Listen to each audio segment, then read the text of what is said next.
Board for August 15th, 2022. May I have a roll call, please? Here we go. Chair Miller, Here. Vice Chair Kalas, Here. Board Member Akalian, Here. and Board Member Klein. Here. Okay, we have a quorum. Thank you.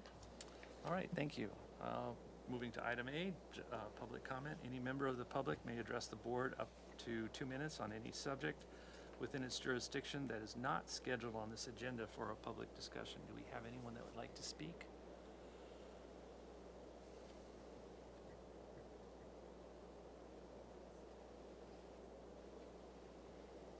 Okay, I do not see anyone on Zoom yet.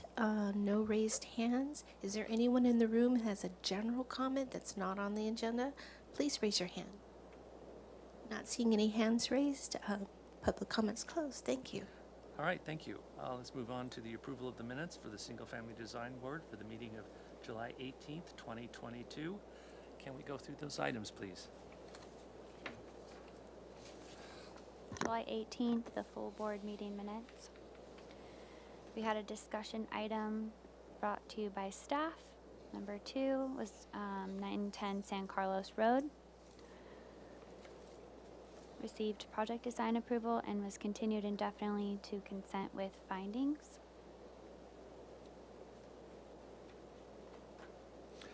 Our board down here is not matching this. Does that matter, or it's just stuck on minutes for something here? Oh.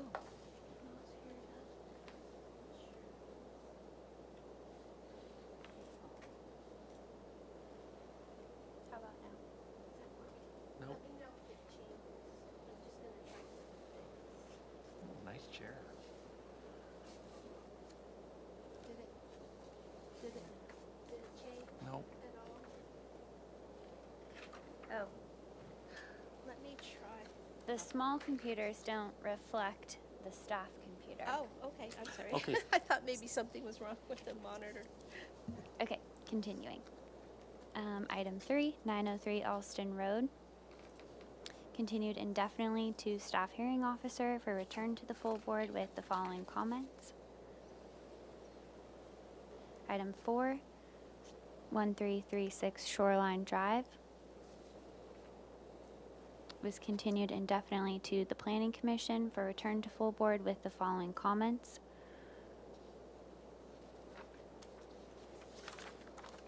Item 5, 1364 Shoreline Drive was continued indefinitely to the full board with comments. Item 6, 222 Mesa Lane was continued indefinitely to the full board with comments. That concludes this agenda. All right, thank you. May I have a motion for approval, please? I'll move. May I have a second? I'll second. Can I have roll call, please? Okay, here we go.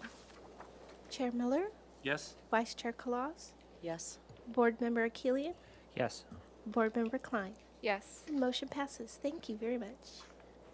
All right, thank you very much. Let's moving on to August 1st, 2022. Can we go through those items, please? Yep. So this was a full board meeting. Oh, my mistake. On the 7/18, we had the discussion item that was postponed, and so this is the meeting where we had the staff discussion item. Item 2, 222 Mesa Lane. Continued to Planning Commission for return to full board with comments. Item 3, 1218 Shoreline Drive. Okay, now the big screen's the same, is stuck. Oh,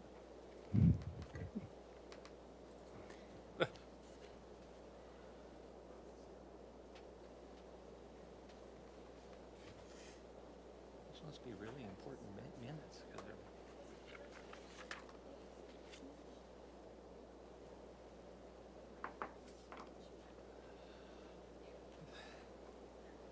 Great. let's see.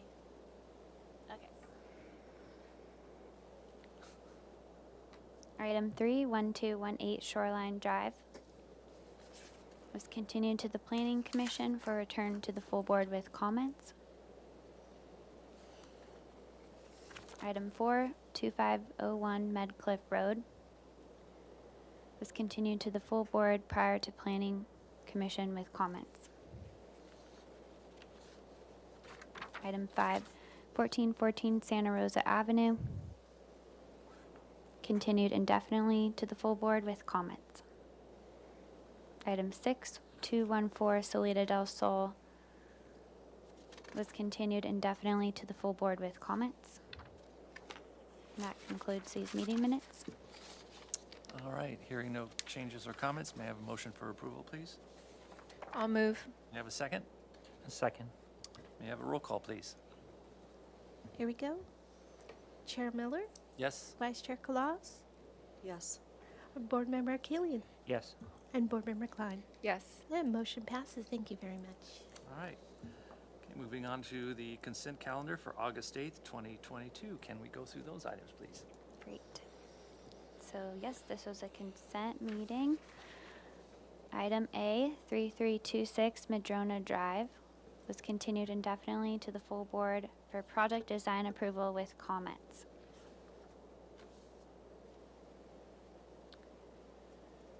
Item B, 807 Dolores Drive received project design approval and was continued 4 weeks for final approval to the consent agenda with conditions and the following findings. Item C, 280 Loma Media Road received project design approval and final approval with the required findings. Item D, 21 St. Anne Drive received project design approval and final approval with the required findings. That concludes the meeting minutes. All right. May I have a motion for approval, please? I'll make a motion. May I have a second? I'll second. May I have a roll call, please? Here we go. Chair Miller, Yes. Vice Chair Kalas, Yes. Board Member Killian, Yes. and Board Member Klein. Yes. Motion passes. Thank you very much. All right, thank you. Now, moving on to August 15th. Can we go through those items, please? August 15th was a consent meeting. Item A, 777 Calabria Drive, was continued 2 weeks to consent review with the comment that the board requests the proposed roof to be slate gray in color instead of the proposed matte black color so that neighborhood compatibility findings can be made. Item B, 3620 Campanile Drive received project design approval and final approval with the required findings. Item C, 366 El Solito Road received project design approval and final approval with the required findings. Item D, 1521 Shoreline Drive received project design approval and final approval with the required findings. That concludes the meeting minutes. Okay, thank you. May I have a motion for approval, please? I'll move. May I have a second? I'll second. May I have a roll call, please? Here we go. Chair Miller, Yes. Vice Chair Kalas, Yes. Board Member Killian, Yes. and Board Member Klein. Yes. Motion passes. Thank you very much. All right, thank you. Now for announcements, requests by applicants or continuances and withdrawals or future agenda items and appeals. Do we have any of those? I have an announcement.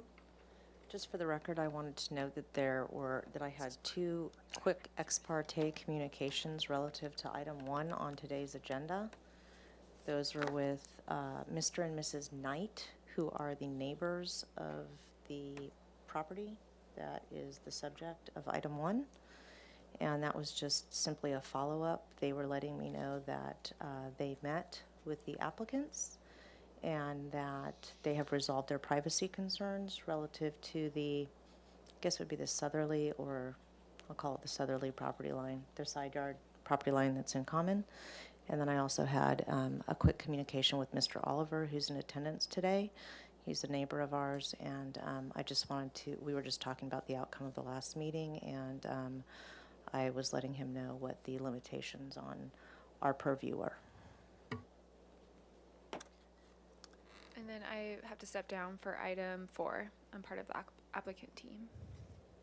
And I have an announcement too, but I believe you do too. So should I go first or should you have your? Go ahead. Well, I just want to follow up on my little rant from the last meeting.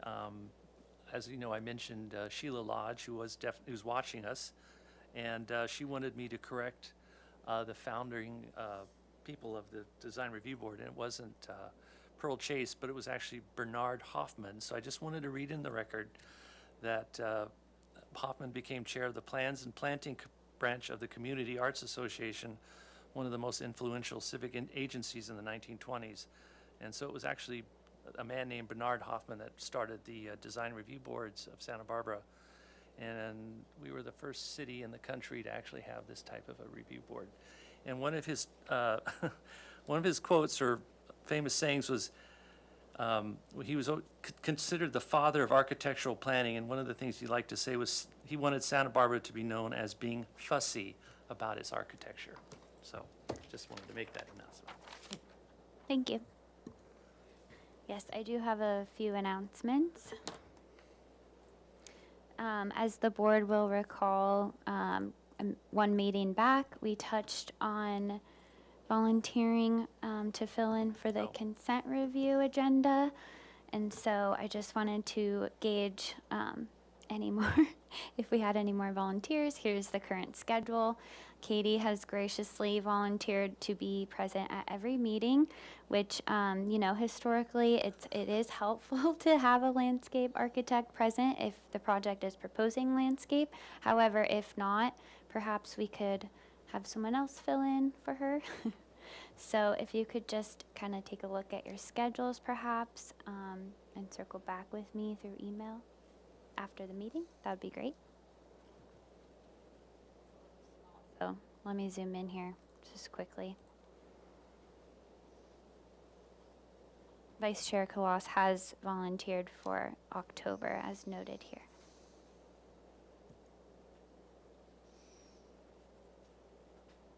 I could do November and December. Yeah. My swan song. But I understand you may have to look at schedules, so yeah. Yeah. You can circle back with me. All right. Let's see. So kind of on the same note, this was a discussion item at the past meeting, but we are interested in holding a special meeting for the SFDB full board just to help with the backlog that we are experiencing. So we do ask that if you're available, please let us know. We have heard from Vice Chair Kawas and Board Member Klein. So if we could hear from everyone else, that would be appreciated. So can you clarify what you mean by that? They're adding another meeting or what's happening We exactly? would like to, if everyone is available, or if 4 members are available. And we've checked with City TV, so the room seems to be free then. So which were those dates? It is September 20th. Okay. I believe it's a Tuesday. I can double check. Yeah, it's a Tuesday. It would be at the same time. Let's see.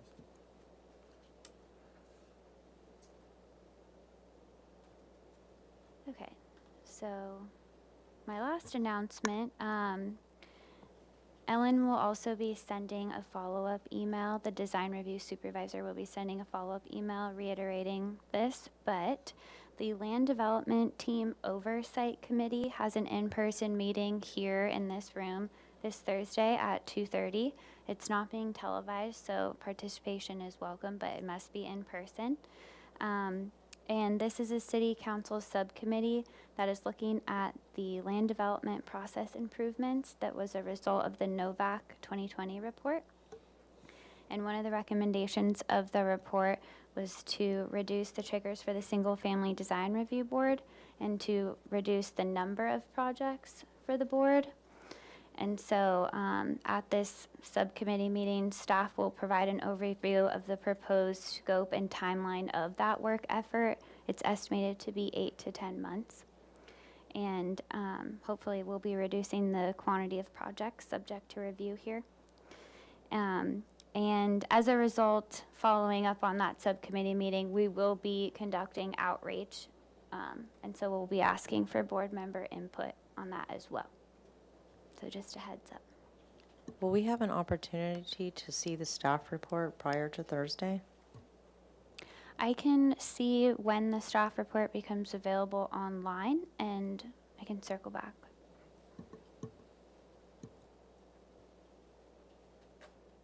Okay. With that being said, I believe we have no subcommittee reports at this time. So moving on, let's go to our first item on 1326 Hillcrest Road. They're here for final approval.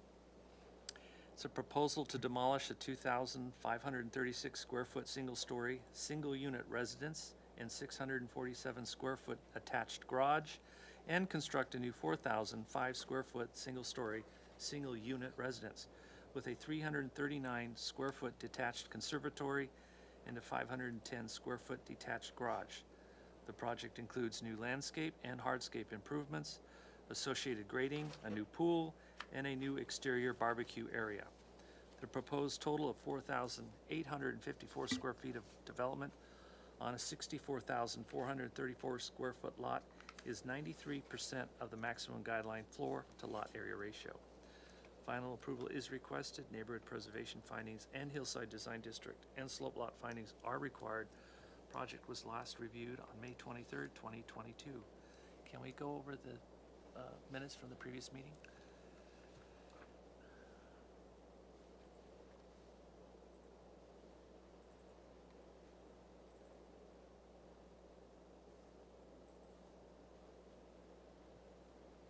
Okay. Project was last reviewed on May 23rd, 2020.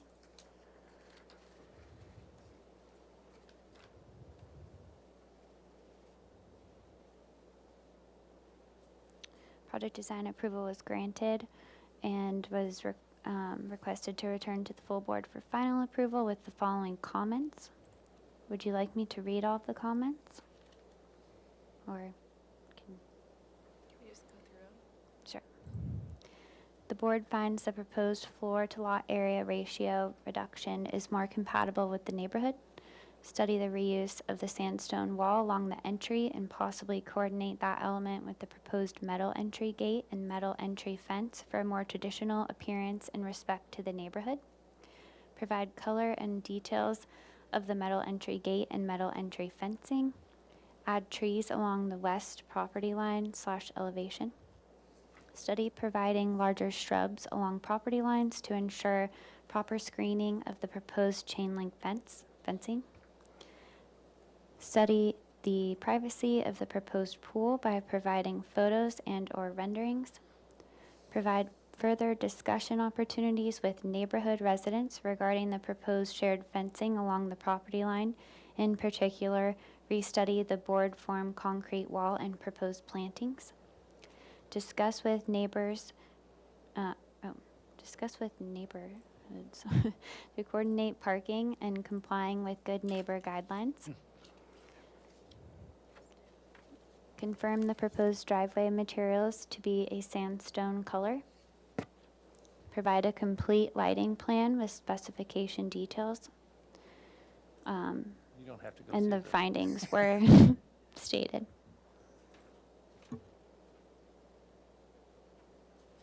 All right, thank you. If you could come forward and introduce yourself, and in particular, how you address those items, minute items.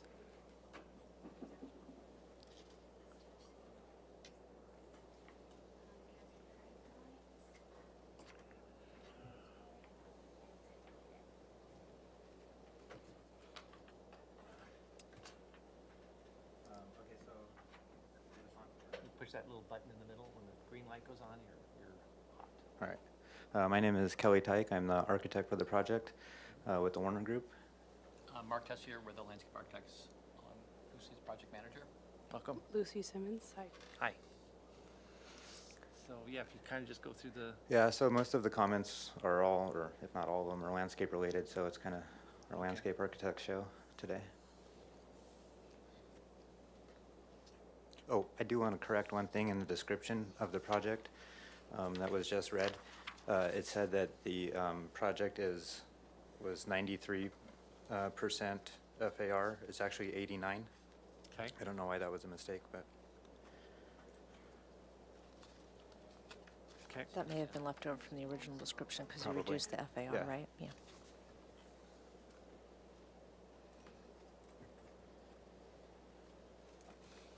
And then the walls, no, that's, okay.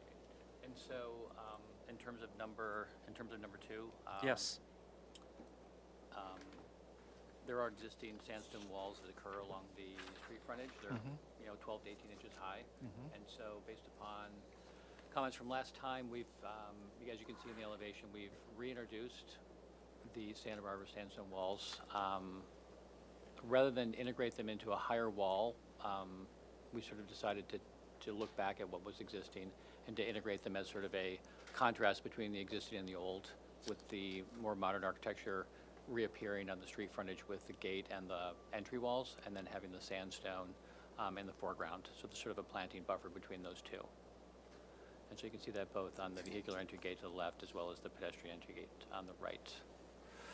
And we are actually, it was a great comment, we actually really like the way the contrast sort of evolved in terms of the design of the project.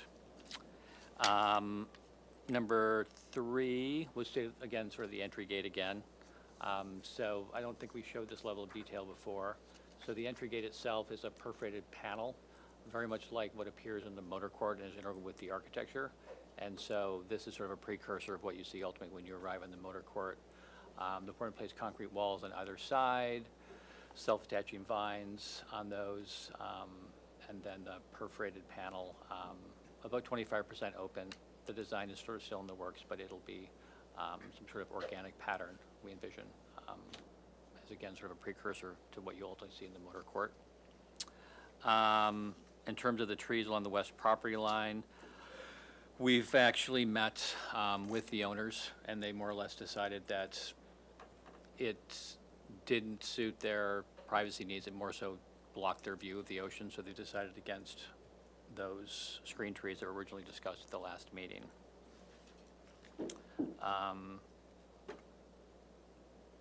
In terms of number 5, it's sort of that constant.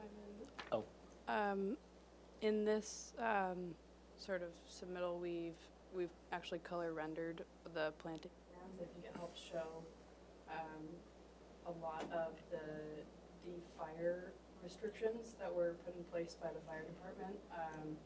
Some of the comments had to do with trees and screening. I think that was number 4 that we were just talking about. yeah. And I think color rendering it, I think allows us to show the ground cover and the shrubs that we've added in here. So that's just one difference that we have between the last time we saw you guys in this new plan set. There's a lot of what happens in 5 is sort of there's a disconnect between sort of the privacy component and what the fire department will allow. And so I think that sometimes there's a desire for a little bit more height and a little more privacy, when in fact the fire department sort of put the kibosh on that. And so I think that's why the setback for the garage and the setback from the main house sort of inches its way onto the neighbor's property, so that often where we might have originally proposed a fence is now, where we proposed a hedge has now been sort of replaced by a fence.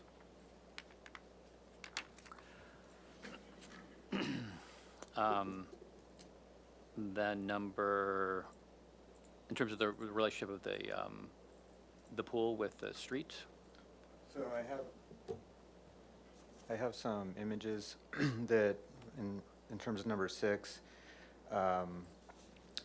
just that the comment was to screen the pool from the street, and you actually cannot physically see the pool or really any of the project at all from the street. And I provided some images here. I don't know if they would help or not, or how to show these to you, but this is an image standing approximately where the okay. They'll be up on the screen. Okay. Whoa. Just don't show my bald head, that's all I ask. It's some modern Oh. technology. That's pretty nice. Okay, so I took this photo standing approximately where the edge of the pool is, and all the way from, it's a panoramic shot, so it's like a 180-degree view, and you can't see the street, even up the street the street's just not visible. And then I have several other images approaching from down the street. So this, or I guess to the west, coming from the west. So this is in front of the neighbors when you could start to see the area where the pool would be, but it's just it's either screened and up and over the hillside where the site drops very steeply in the front. So I think that is the program of the project is set way back from the street.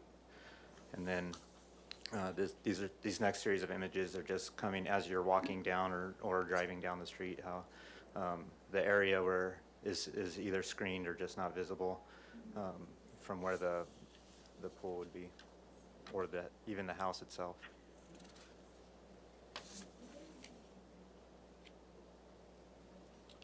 Where are these eucalyptus Those are trees? on the west, along the west property line, about halfway down the front slope. And then this is the entry, obviously, the driveway at the southwest corner.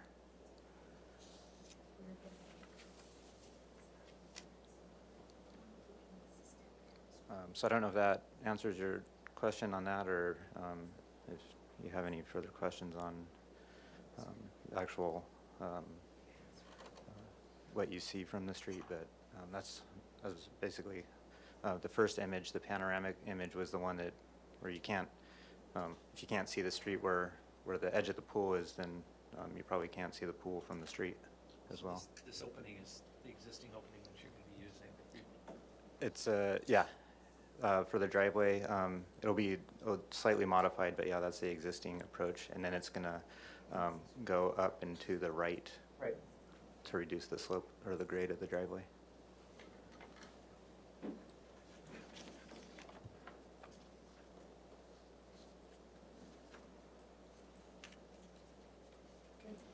And then in terms of number, I think if we could switch screens, yeah, thank you.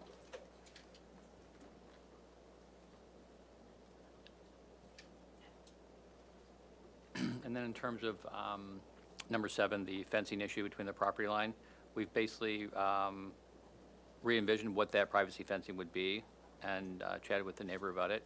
So the board formed concrete that was originally proposed has actually changed now to a horizontal pattern wood fence, representative example of that is shown on the screen there. And then that's set 2 feet off the property line, so there is room to get planting on both sides of the fence without going across the property, so it'll be green on both sides. And then number 8, I think, is for you.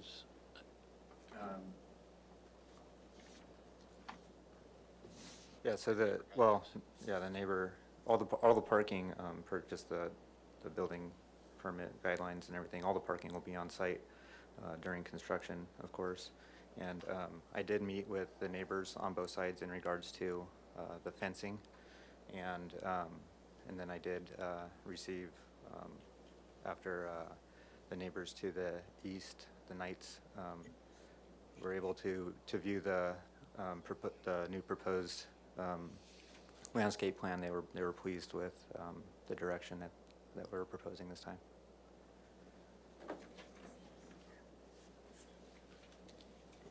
And then in terms of the proposed driveway, you can see on the screen sort of the overall pattern that we originally showed. And then in the upper left-hand corner of the drawing, we show what those materials ultimately will be in their actual, so seeded aggregate with the same sort of tonal quality as Santa Barbara sandstone, so a Schofield color that sort of matches.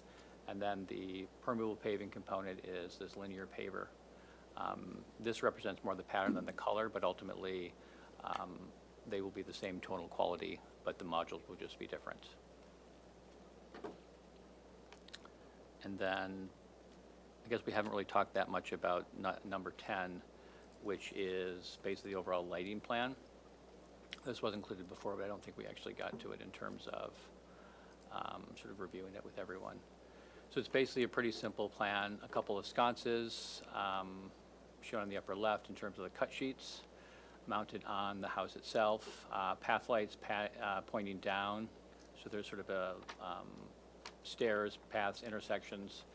We're using the path lights just to sort of show a simple pattern of simple pool of light on the ground for safety, and then tree-mounted downlights, sort of a warm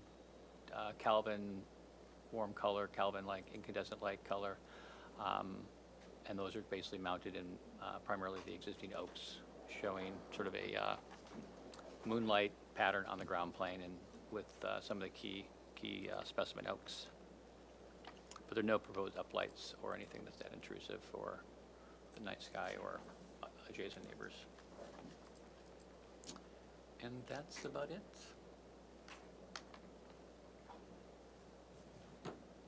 Okay, is that done? Okay, thank you. Did we get any public input?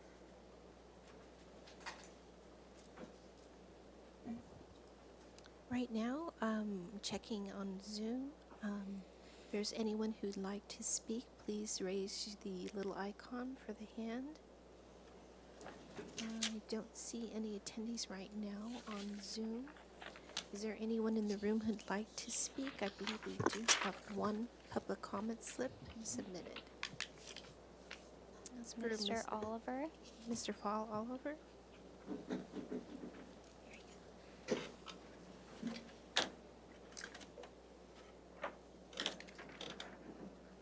Good afternoon, members of the board.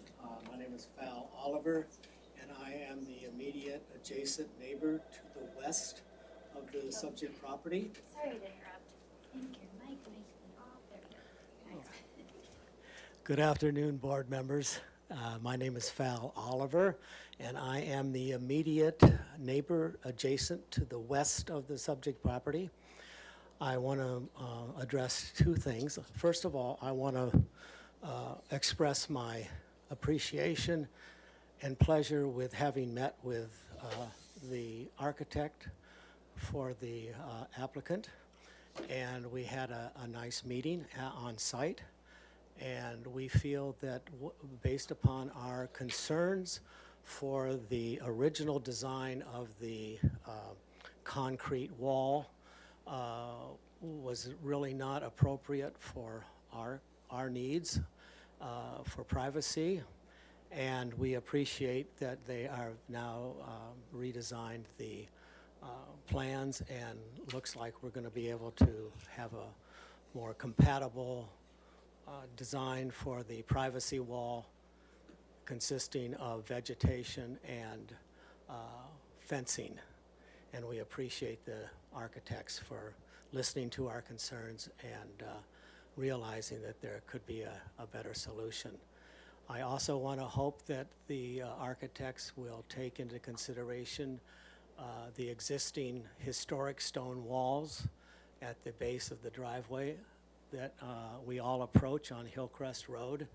They are very compatible with the neighborhood, and I'm sure that they will do an excellent job in designing that front entrance.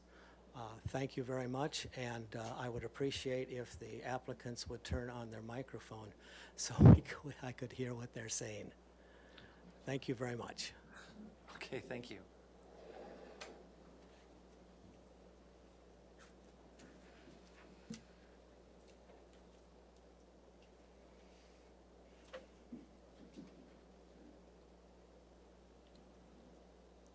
That's it?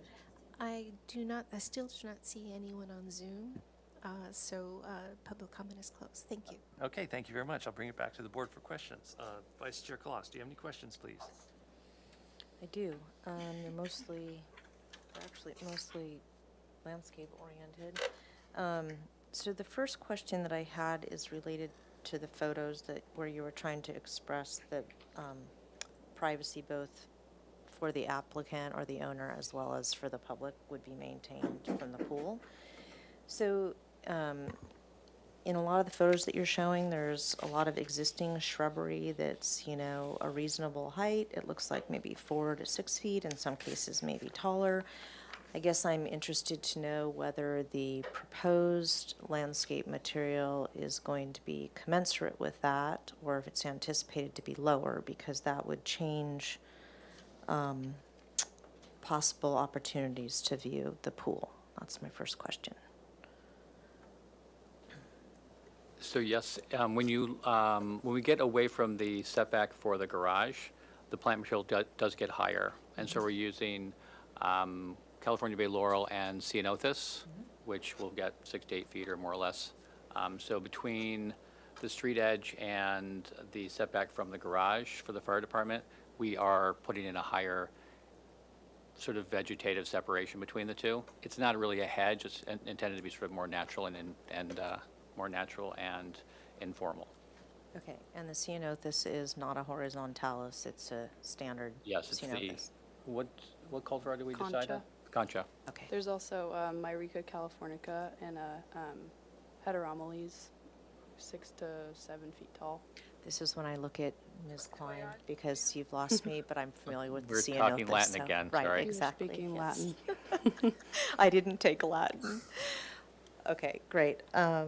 Let's see. The other question that I had is, there's this silver-leafed tree that is currently to the right of the driveway as you go up the driveway. Is that tree to be retained? It's a lovely tree.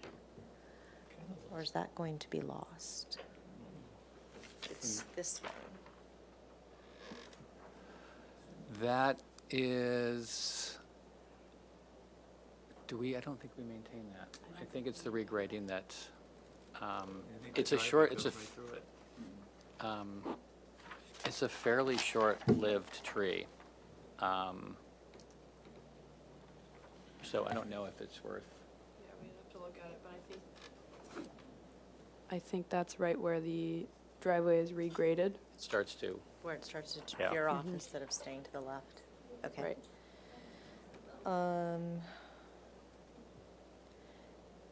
So I just want to be clear that the paving that you've proposed, the linear pavers, are going to be generally of the nature that you're showing, but they would be more of a buff color. Is that right? correct. Okay. And then the last question I have is related to the sandstone walls. So it looks like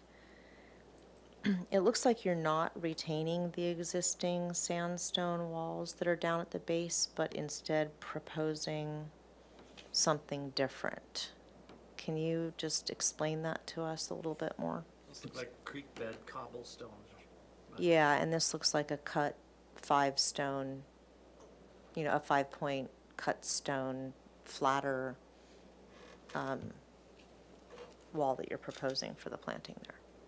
It's a little dressier. I think we can go either way. I think we were trying to sort of make it a little less hand-hewn, a little more in keeping with sort of other parts of Santa Barbara, but I think that the general idea is to sort of work with the craftsmen to sort of have it blend with the existing along the street. So we might be a little overzealous in trying to sort of steer it in a little more refined way when I think what we propose is to match existing. Yeah, I can understand what's illustrated in the drawings. My concern is that if we're trying to retain this as an homage to what came before, I Right. don't think that's what's happening in terms of what's being proposed. So we But that's a comment, not a question. So I should be quiet. I think we can easily match what we have currently. And maybe even when we do the demolition, we can retain the actual stones as well if they can separate from the mortar. Okay, those are my only questions. Thank you. All right, Board Member Eric Kalian, do you have any questions, please? No questions. Board Member Klein, do you have any questions? Just quickly, if you could describe if you added trees and shrubs. It seems like what you have is sufficient. I'm just curious if how it changed from the previous round. If you did add any trees or larger shrubs, where? We actually did not add any privacy trees or shrubs due to the fire hazard concerns. We are within pretty tight limitations due to the offsets from the buildings, one being the house, and then 2 is the garage. Let me see if I can zoom out here. So that's a pretty strict height limitation, so what you see here is very close to what we showed at the previous meeting. We Okay. did add a few more down here for privacy for the pool, but that was about it. Great. And then just curious about the permeable pavers. That image doesn't look like a permeable paver. Will you have a permeable paver with a gap, or when that spec is actually decided? Just curious. So yes, the image that's shown is from the manufacturer, but we add a spacer in between those, and they lock together. And so we actually take their off-the-shelf, butt jointed module and actually add the joint ourselves. Got it. Okay. Those are my only questions. Thank you.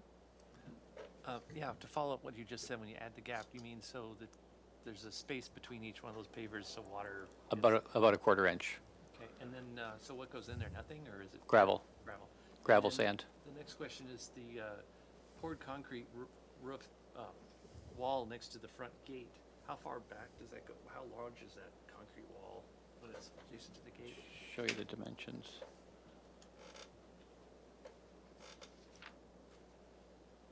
Oh, So okay, the so gate- it's just sort of a little thingy.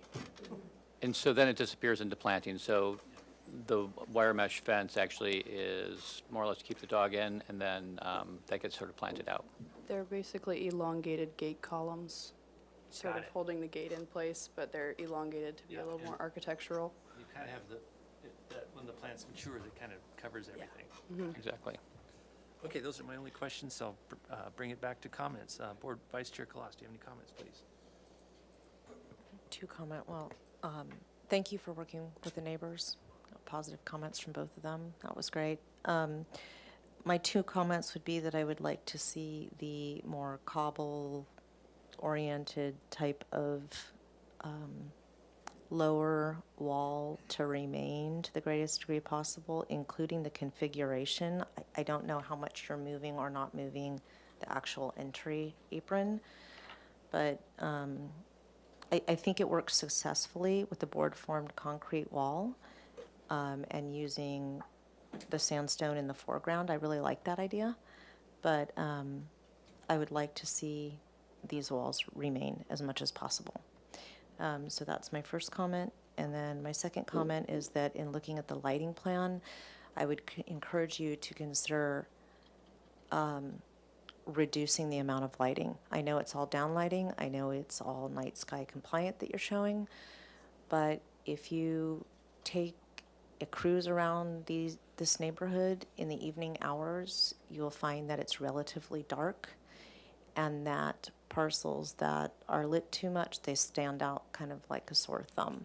And so I would encourage you to try to keep the lighting right around the house and reduce it as it bleeds out to the property edges. Those are my only comments. All right, thank you. Board Member Ari Kalian, do you have comments, please? I do.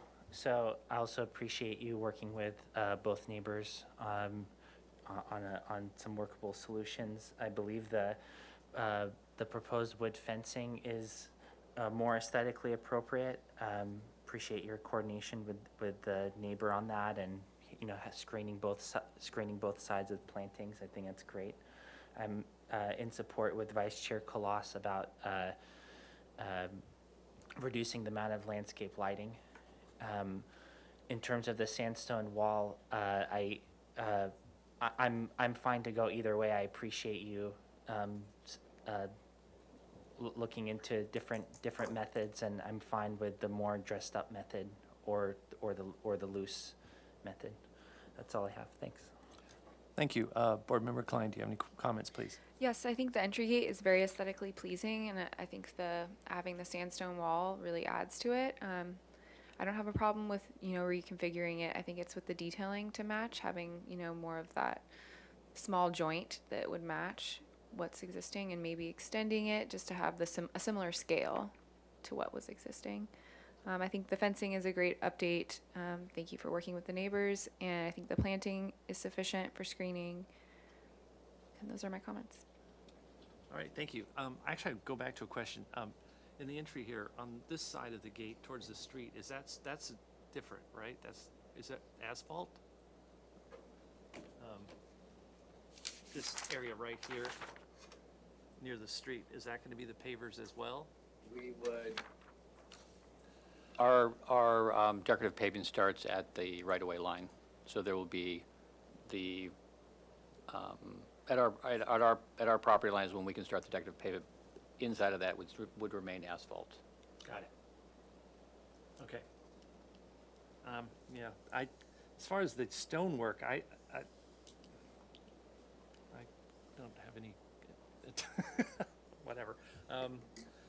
With that being said, would someone like to entertain a motion? And they're here for final. Now, with final, does that include all the detailing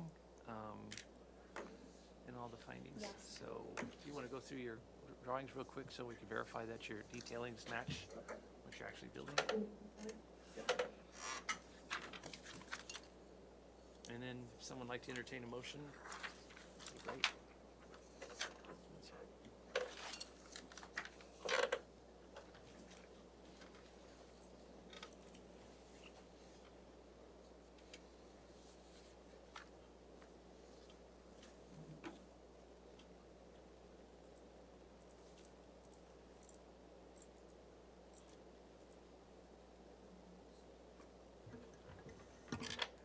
You're tier 3? We are, correct, we're tier 3. Do you want me to go back? Oh, let me just start over. I'll quickly go through all the drawings if you want. It's like 90 pages. Go quick. Okay. All right.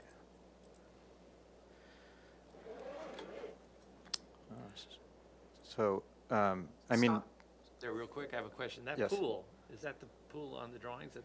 How does, that's the pool. wow. Thank you.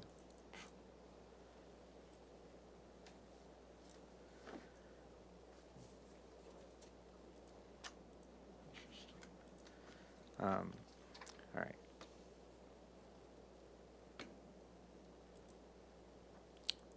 So we have the survey, some neighborhood context photos. This is a drone shot. This is looking south, and this is looking north, an aerial.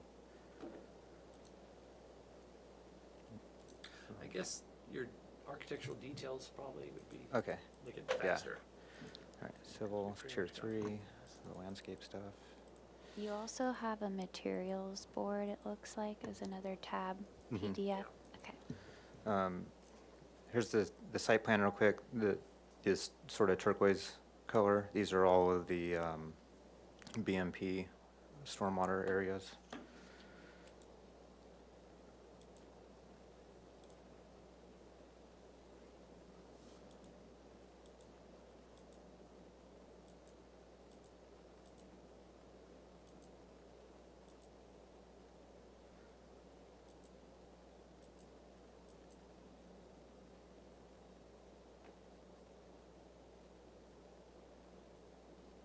Oh, okay.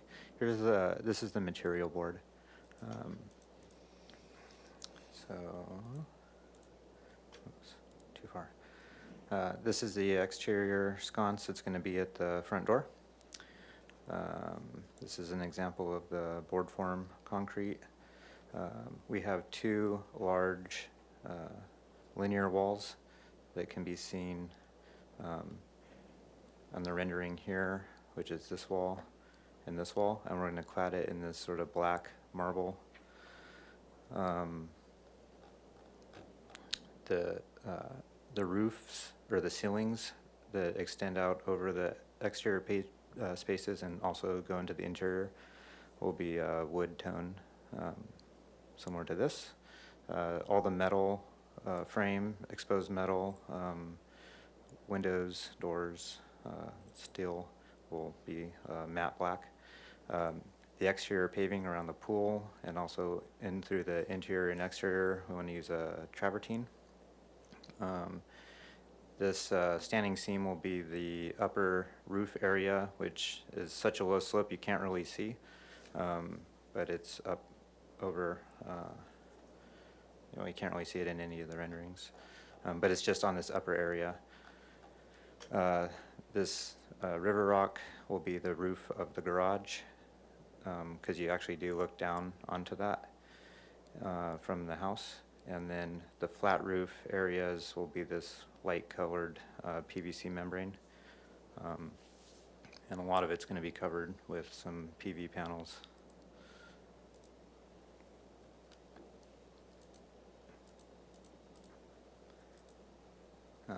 Okay, so here's some of our typical details.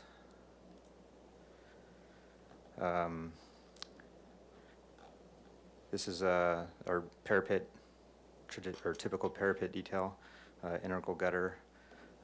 This is when we have a parapet in between two roofs. This is the same, another situation. This is the metal fin overhang over the entry. This is the detail at the that conservatory where we'll have, and also the family room. So we'll have a real thin profile, 2 inches, and then the sliding doors.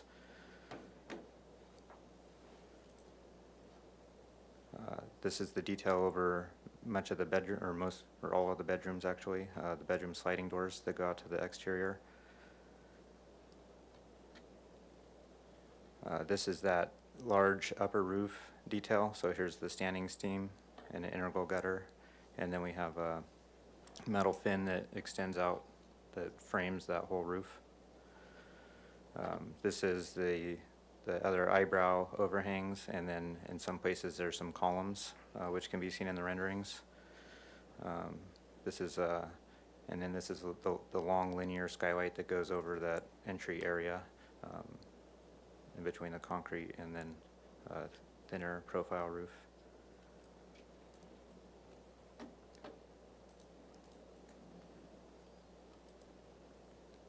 And then the rest of this is just our consultant drawings, structural, mechanical. I don't know if you want me to go through all those.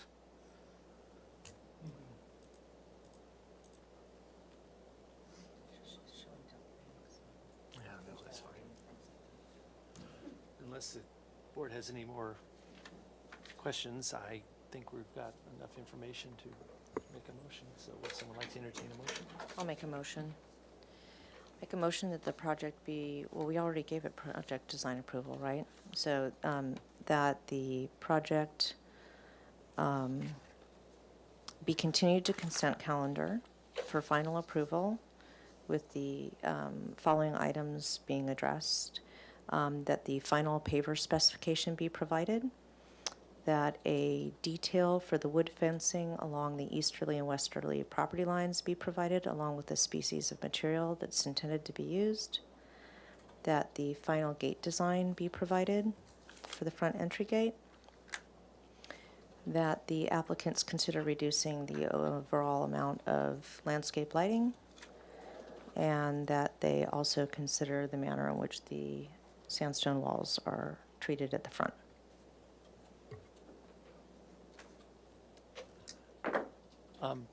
For final, so this is kind of not clear. They're not coming back, right? They're here for final. I'm continuing them to consent. Got it. All right, may I have a second, please? I'll second. All right, could I have a roll call, please? Is that continued indefinitely or 1 week to consent? Do you prefer a 1-week continuance or indefinitely to consent calendar? As soon as possible. 1 week. That'd be a 1 week. We can do a week, yeah. Next week? Yep. Okay. Chair Miller, Yes. Vice Chair Claus, Yes. Board Member Killian, Yes. Board Member Klein. Yes. That motion passes for continuance. Thank you. Thank you.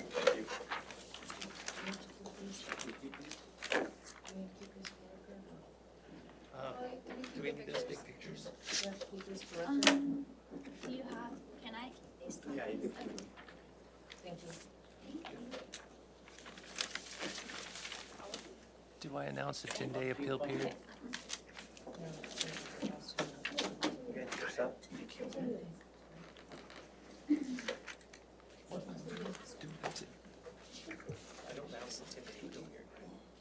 didn't receive.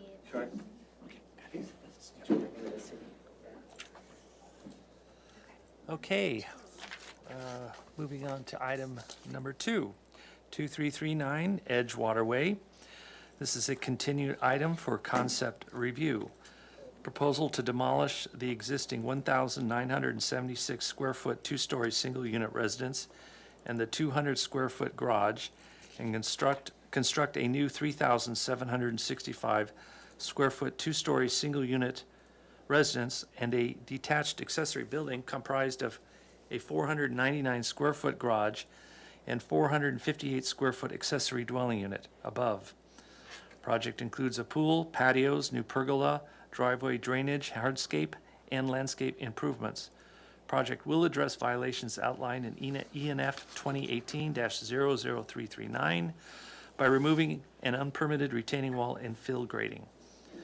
The proposed total of 4,803 square feet on a 33,945 square foot lot is 99% of the maximum guideline floor-to-lot area ratio. Planning Commission approval and review is required for the coastal development permit. No final appeal decision will take place at this hearing.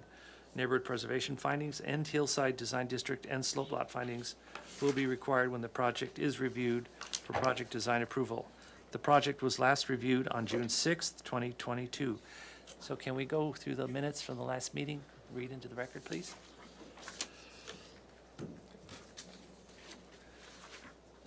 Okay, the project was last heard on June 6th.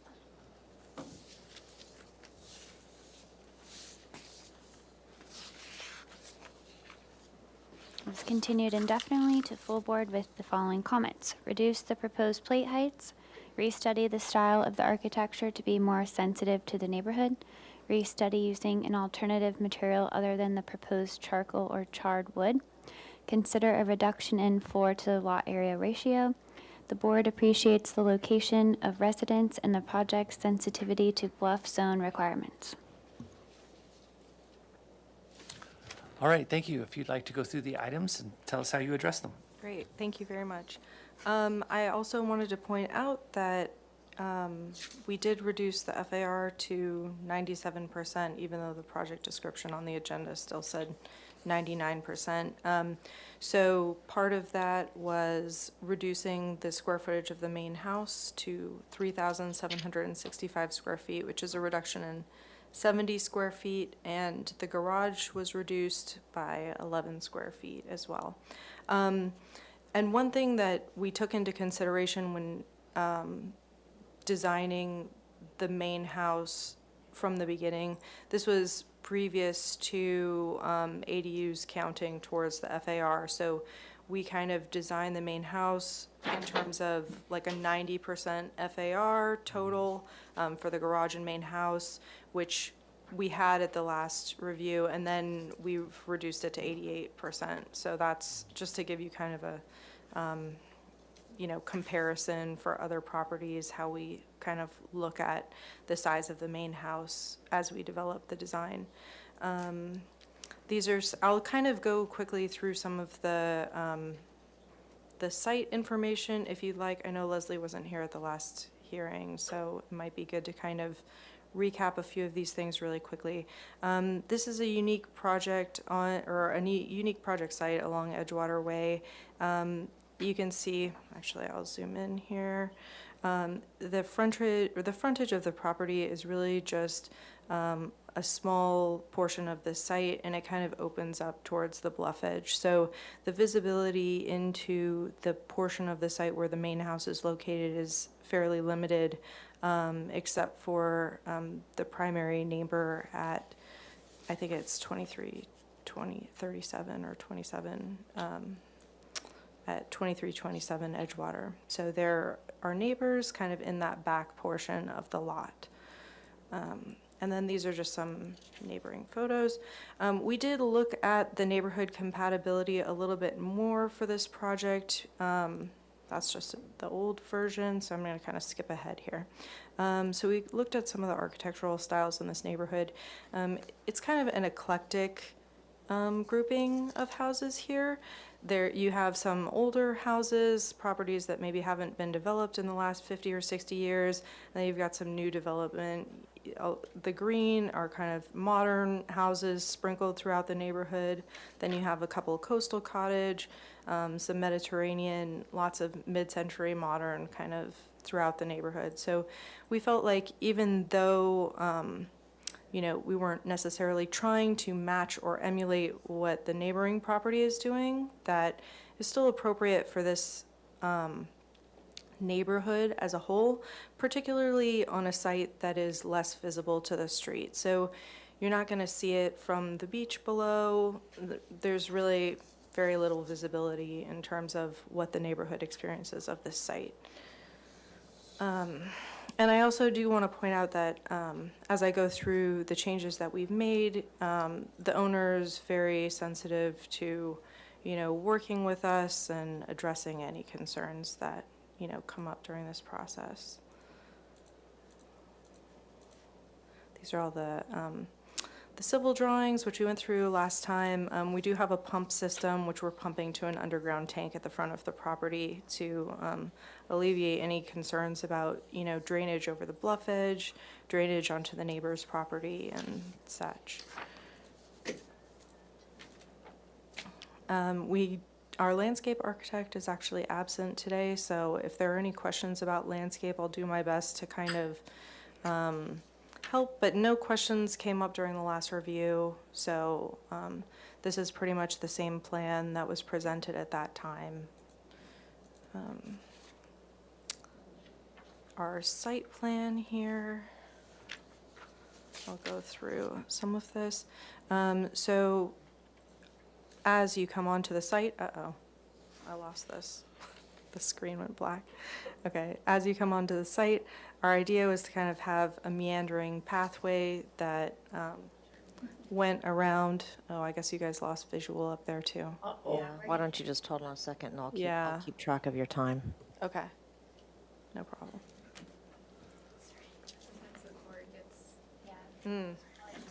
Someone pulled the cord. Sometimes the cord gets kicked and then it gets unplugged. Sorry.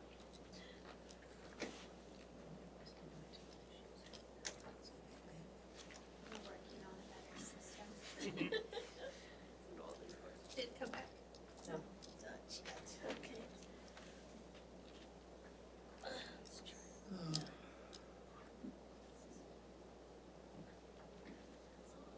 Is it on? Is the power? Oh yeah, something flashed up here. Maybe it's, there we go. Yeah. Great. Okay. Here, put it back out at that angle. We won't touch Oh it. my God. Just kick it a couple times. You tell me when. Yeah, okay. Okay. It looks like Not maybe, on and maybe. No. Sometimes it usually flickers here first and then it'll come on.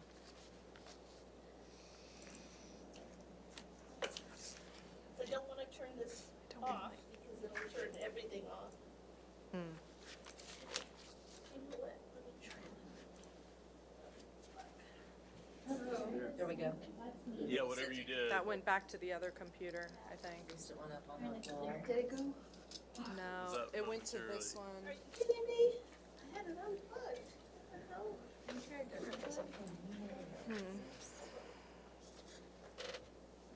Okay, maybe. Is that on? Is it on now? Yes. Yeah, we're good. Just don't touch it. Leave it right there. Okay, We- okay, we- don't we take won't- it. Don't take it. Okay, here we go. Okay. So the applicant should have 2 minutes added to their time. So we have our driveway, vehicular gate at the front of the property with landscaping around, and then how we approached the site design was, the part of this project was responding to an enforcement case about the location of the existing residence being substantially over the bluff edge, and then also some remediation of the bluff edge. So part of this application, the reason why we were focusing more on the CDP primarily was because we had a timeline associated with that process. And so the majority of that was about dealing with drainage and all of this bluff edge remediation. So that we've been taking care of prior to kind of coming to SFDB for the design review. So part of that process was to pull the proposed residence behind this bluff edge here. And what we did was we rotated it to a place where we could, you know, open up as many views as possible kind of through the property for this neighboring residence, while maintaining most of the lower elements, you know, landscape elements. We have a low pergola here that's over the pool and spa deck area. So it kind of maintains visibility through the property in that area. Then the main house is kind of pushed back as much as possible to make room outside of that bluff edge setback. And the garage here, we didn't kind of want to pull up directly staring at a garage, so we created this little courtyard between the garage and the main residence. The garage is off to the side, a narrow tandem garage to kind of come past as you come in. And I have some 3D images at the end, which I'll go through about, you know, what you'll kind of see as you come onto the property. So I'm going to kind of skip ahead to the exterior elevations here. One thing I do want to point out is that we changed a lot of our exterior materials. We spent a lot of time developing the material palette for this project. So part of that was we did have some large portions of the exterior with stone veneer walls, which were these kind of elements passing through the project. And we changed that to a poured-in-place concrete, which we like the look of now. And then we replaced the exterior siding, the charred wood siding, which was the majority of the upper level was the charred wood. We replaced that with a plaster. So you can see this design is a lot lighter. We tried to stay with elements and materials that we felt could complement, you know, like give it a natural feel, even though it has a modern design. So kind of trying to warm it up. And what we did there, you know, we have the light plaster, then we have this Corten steel, which is really just an accent material happening in very few locations, but we like how that complements. We do have natural wood on these large overhangs, and so we felt like the Corten steel and the natural wood and the concrete seemed to work together well. As you can see on the exterior elevations, you know, these are just accent materials. Now the majority of the exterior is the white plaster and then the glass, you know. So this is the front elevation as you come up to that courtyard in front of the house, and then the back elevation, as you can see, kind of opens up to that view with mostly glass. These are the side elevations. On this side, this is the side that faces the neighbor, and what we wanted to do here was to maintain smaller openings along this edge to provide privacy between the two residences. On this side, it actually steps down towards the property line, but there's kind of a ravine between the two properties here. There's a little bit less of a concern about privacy on this edge, so we do have a deck that kind of overlooks that little ravine there, a larger deck. These are just plans for the garage and ADU, the tandem configuration, and then the small 450 square foot ADU above. And I'll just kind of zoom past. These are our ADU elevations, kind of creating a similar design to the main residence, but in a smaller format. I'm just going to make sure I have time for Jarrett to speak. So kind of a mini main house with some of similar elements to kind of ground this. Oh, and actually, I'm going to go back to the main house real quick. So I do want to talk about how we lowered the height of this building. So we reduced the plate heights on the first and second floors by 1 foot each. We also did reduce the parapet heights and kind of streamlined it a little bit so that, you know, before we had maybe 3 parapet heights, there was a little bit of jogging up and down. It's a little bit more continuous now. In the back, you'll find it has a little bit more horizontality, which we think is nice. And then along this edge, we have 26'4" as our height to the top of the parapet. And previously we had about, I think it's 28 foot 10 was our previous height. And that's going down to the lowest part of the property here, because it slopes from the front to the back. So as you look at the front portion, oops, you'll see here, this is the height from grade, 26 foot 2, and it was previously 29 foot 7. So we were right up at that 30 foot height limit, and we've reduced it quite a bit. So, okay, I'm going to go to the 3D views here. These are our 3D views entering the property. Similar materials to the main house at this gate, but just lots of landscape screening in front. And then even behind the gate, you know, we have quite a few trees in between this ADU. Then here's the view of the ADU and garage. And then as you're driving past the ADU, the view to the main house. And this is kind of standing right in front. And then these are some views of the backyard and the pergola, the pool area.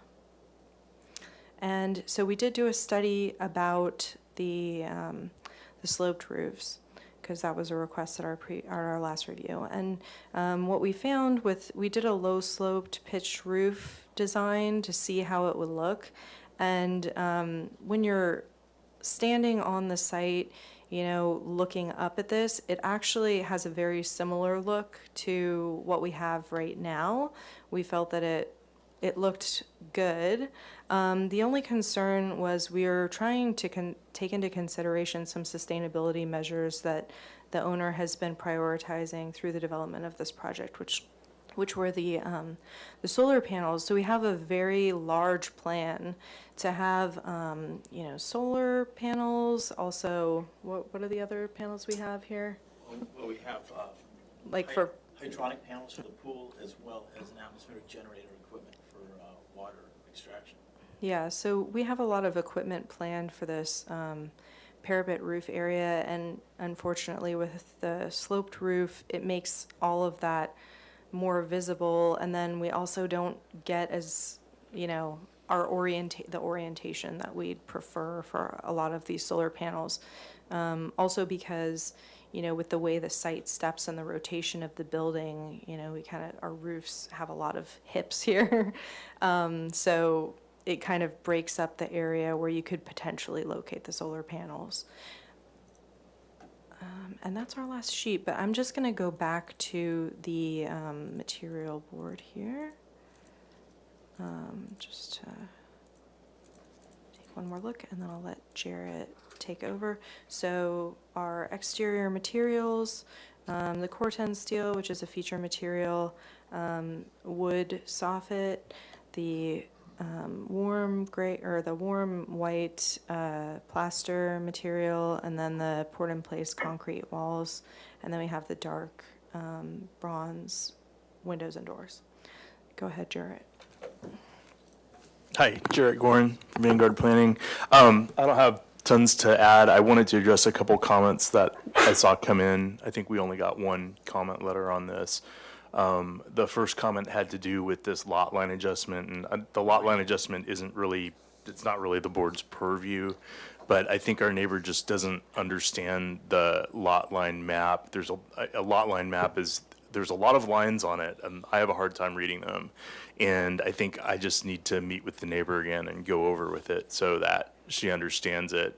The easement that she's talking about is going away. It's obligated to go away through a legal settlement agreement. So just want to make sure the board's aware of that. And then the second thing having to do with the floor area ratios, it sounds like, and it's not just our neighbor bringing this up, I've heard other people bring it up in terms of floor area ratios. There's this tendency for people to say that, oh, well, if we take off portions of this lot or don't count portions of this lot, well, then the FAR is X. But that is not That's not how FARs work, and it's not how they're codified in our ordinances. The city doesn't provide that you get to decide which parts of a lot to count or not count in the lot area when you're doing FARs. So just want to make sure that we stay on track with that. Another weird thing about how our FARs work, as you've probably noticed, is that when you get to a certain point and you keep making lots bigger and bigger, the houses don't really change that much beyond a certain point. And we're kind of at that point on this lot and on the neighbor's lot. And, you know, when you could make this lot twice as big as it is, and our house size really wouldn't be able to be that much bigger than it is. So FARs were designed to kind of produce this size of a house on this size of a lot. And then if we had a 10-acre lot, the house would only be able to be like a little bit bigger than it is. So this has been designed to fit this unique lot, which has a large area, isn't visible from the street. And I don't think that Liz covered it, although we did last time, but the separation between this house and the nearby houses is about 4 times of what you'd typically see in this neighborhood. So your typical Mesa lots, and even some of the ones right along the bluff here, you've got about 12 feet house to house, maybe 15 feet. And at our closest point to any house, we're about 40 feet.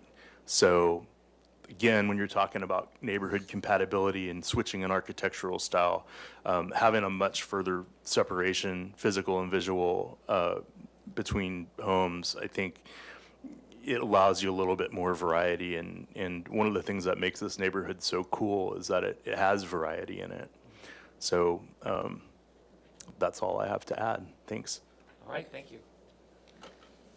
Okay, does that conclude your presence? Yeah, your time is up, I believe. Okay, do we have any public comment, please?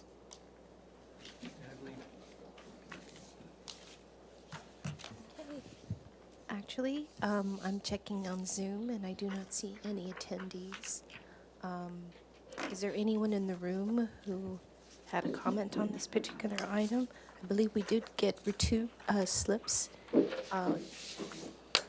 Carol Hack. Okay, here we go.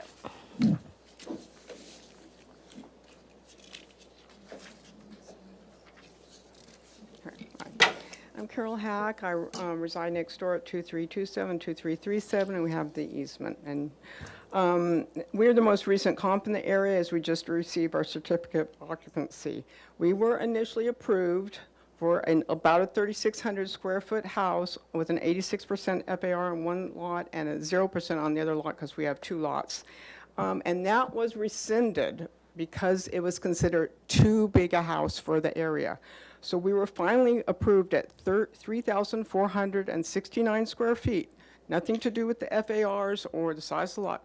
It was just too big for the area, and with a 400 square foot garage, and that ended up being an 82% FAR for one lot. And as you saw on the diagram there, I'm extremely concerned about this house. It's where it sits up. It's 9 feet, 7 inches higher than mine. It goes straight up as I have a 412 roof. Our house was brought down for consideration of neighbors. Again, another one that's about 40 feet away from me for consideration of them. So I hope that the same rules apply to this project, so it will be consistent with the neighborhood and decrease the bulk and the mass. And then since I have a couple minutes more, I still saw the balcony on the corner of it that was mentioned in the last meeting, that the balcony should not be within 15 feet. But anyways, so that's my comments. Thank you. Okay, and I believe we did have one more person. It was Kurt Custard. I believe he's the owner of the property. Thank you. Hi. Thanks, everyone, for letting me talk today. I wanted to put a face to a name. I am the owner of 2339 Edgewater Way. My intent in buying the house was to provide a forever home for my wife and 2 young kids, and something that's been very passionate in our family since we moved back here from Europe has been the issue of sustainability and building that into the design of the house, which is why we pulled the house back, which is why we've been pushing for the flat roof, because the flat roof allows for more putting in of the thermal panels. It allows us to be able to put the machinery on the top of the roof that would otherwise be visible on a sloped roof, and be able to incorporate all that into the design. And everything from the airflow to the work that Tom and team have done on the solar studies to really try to emphasize the fact that we live in California and we can use an indoor-outdoor space, and I can reduce the reliance on electricity and HVAC and all that kind of stuff in the property. I've been working intensively with the team. We meet weekly, and I'm looking forward to being able to break ground and be here. I'm somebody who very much believes in the community. I want to work with our neighbors, and trying to make sure that it's the house and the property that we have is amenable to everybody. So that's it. So I just want to thank you for your time. All right, thank you. And of course, we did have the written comment by Ms. Hack's daughter, Alexandra Hack, and that was submitted to the board previous to the meeting. Thank you. She has her also the diagram that Yes. she mentioned. Thank you. And I just wanted to mention, I have a supplemental diagram that kind of shows this same condition to scale. And I just brought it in case we needed to discuss it here. Okay. All right, thank you. All right, I guess that concludes public comment. I'll bring it back to the board for questions. Okay, Vice Chair Kalas, do you have any questions, please? I do have a couple questions. I just want to state for the record that I did look at stuff from the last round. So could you show me in plan, does your site plan or maybe one of the aerial photographs illustrate the relationship of the proposed development to, I guess it's 2327, I think? Yes, we have the footprint on the site plan. Here's this, the neighboring residence. Okay, you cited 40 feet as being the closest condition. Can you show me where that dimension exists? So, basically here to, I think I took it to this corner, but it's also, it's kind of from any point here along this edge, 40 feet is the closest. But we took a section from this area here, kind of to the corner of her house, and that was about 40. I have 43 on here, but 40 is the closest. Okay. And then I have a question for the public commenter. Perhaps you can just nod in affirmation, or you're welcome to come to the speaker podium. Your home, as designed, my understanding, you said it was around 3,600 square feet, is that right? Yeah, 36 was the initial approval, because we were initially approved for an addition, and then the Coastal Commission changed the rules in the middle of all that. Okay, so your primary residence is 3,600 square feet? No, it's 3,469 square feet. Okay, and then you have a 400 square foot garage. Is that included in that 3,400 number, or is that in addition to the 3,400? I think that's in addition, but the 40 feet is actually my property too. That's 2337. When they say they're 40 feet away, that's the other lot. Okay, and then do you have an ADU developed on your property No. or not? Okay, those were my only questions. Okay. Thank you. Okay, Board Member Arakalian, do you have any questions, please? I do. So I'm on, Those are my only questions for her. oh, Oh, stop. I wasn't done. Back up. He's hungry. He's ready for dinner. No, I'm I'm good. Okay. And then it sounds like you guys reduced your height by about 2.5 feet from the last meeting. Is that correct? From 29.7 to 26.2? From the front elevation, the overall height previously was 29.7, and now it's 26.2. So about 3'5" is the reduction to the parapet. Okay.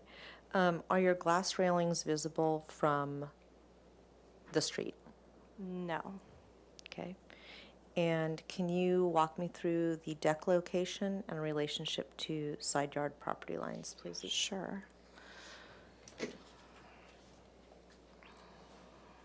I'm going to go to the second floor plan. Because it looked like there was one Yeah. on the second floor ADU as well Oh, as sure. perhaps on the. There is one on the ADU as well. And I which guess ask staff direction on that, but I'm assuming Yeah. staff? Have a question for staff? Trying to Sorry, confirm can you whether our please repeat purview the includes the deck on the ADU? I didn't hear the question. I'm trying to confirm that our purview includes the deck on the second floor ADU. Yes. Okay, so, but if you could just address both decks, please. So this is the deck at the master bath. The distance, the closest distance to the property line here is 10 feet. As the property line moves farther away, it's about 11 feet in the farther location. The owner was not really looking at the majority of the decks on the second floor where people will be occupying or over here.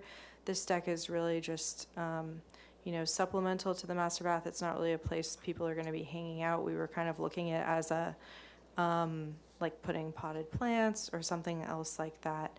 And if the neighbor feels strongly about removing this deck from the design, we're happy to accommodate that as part of this review. Let's see, then the ADU plan. Oops.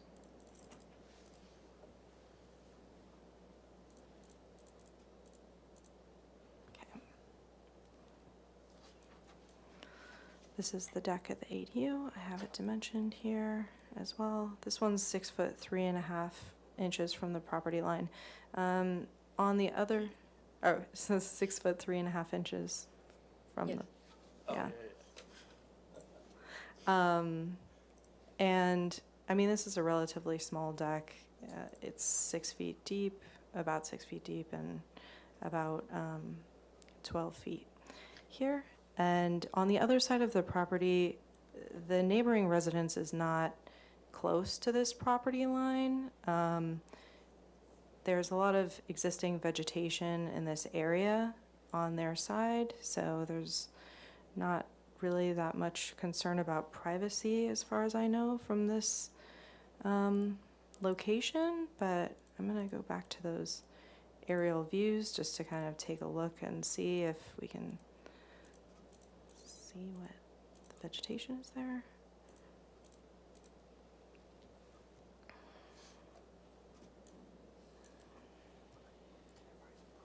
Yes.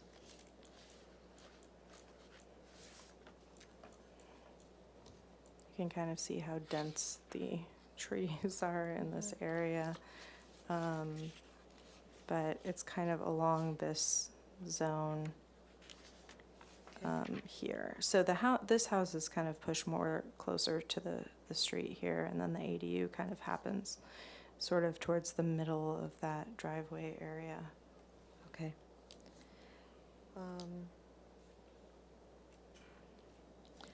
I think those are my only questions. Thank you.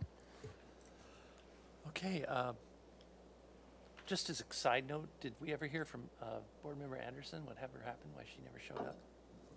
We haven't heard back just yet. Okay, thank you. All right, Board Member Eric Kelling, do you have any questions, please? I do. So can we go to the material board, please?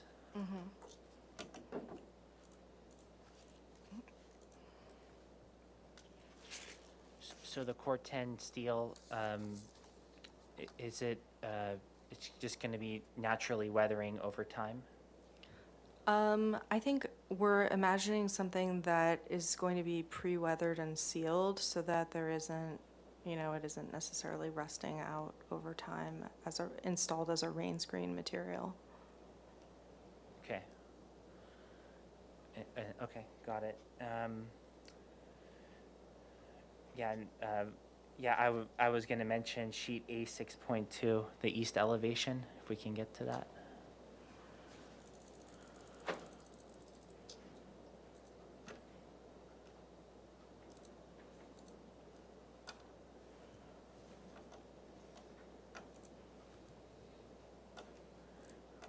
Similar to what Vice Chair Colossus was saying about the glass railing, if there was a discussion with the neighbor about the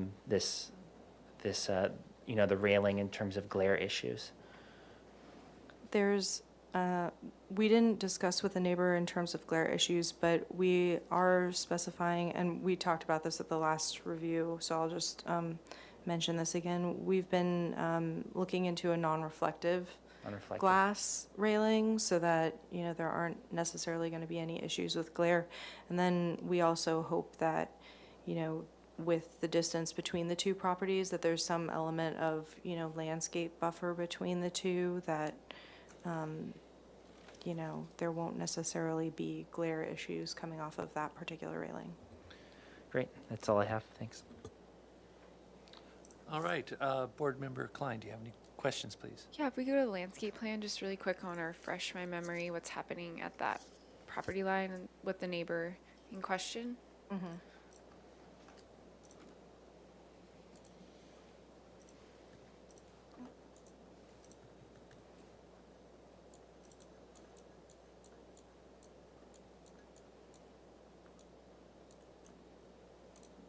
Oops.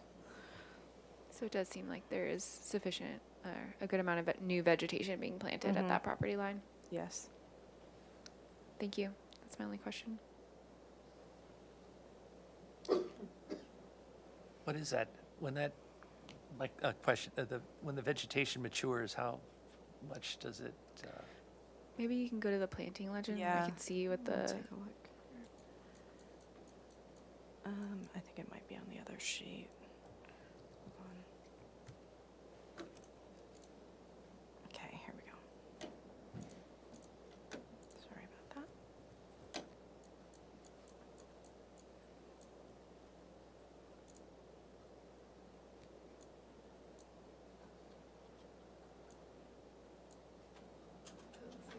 planting a Jewish tree?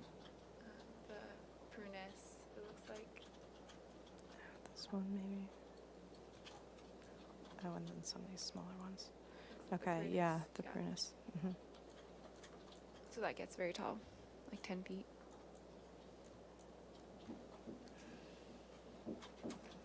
Is that your question? Oh, that's your question. That was. I was answering it. Okay, that was, I'm done with my questions. I'll bring it back to the board for comments. Vice Chair Collas, do you have any comments, please?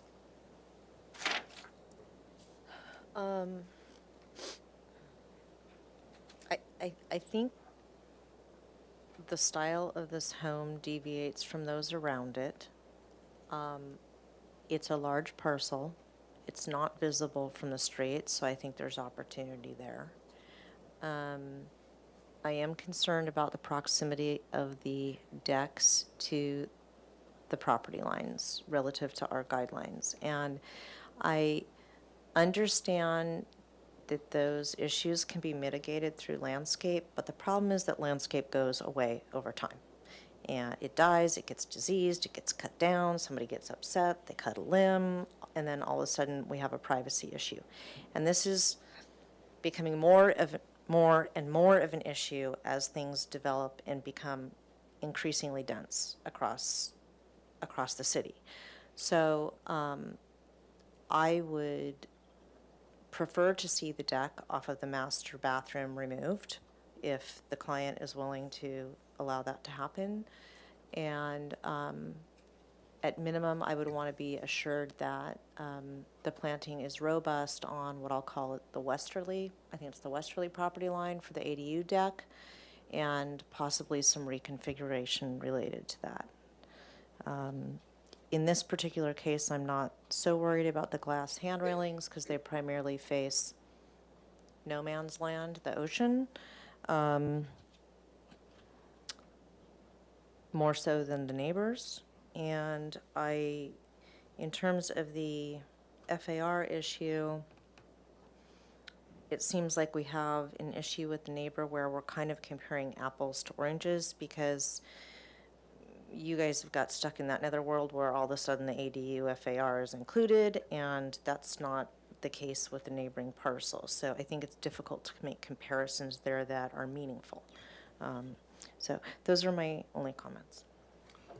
All right. Board Member Ari Killian, do you have any comments, please? I do. I would like to go to the last page of the presentation.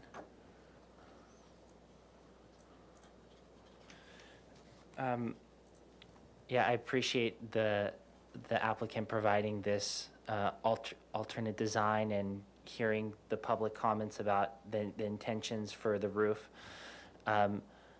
Just for neighborhood compatibility, I believe there should be, I understand the impact of a flat roof. It's important in screening away those panels.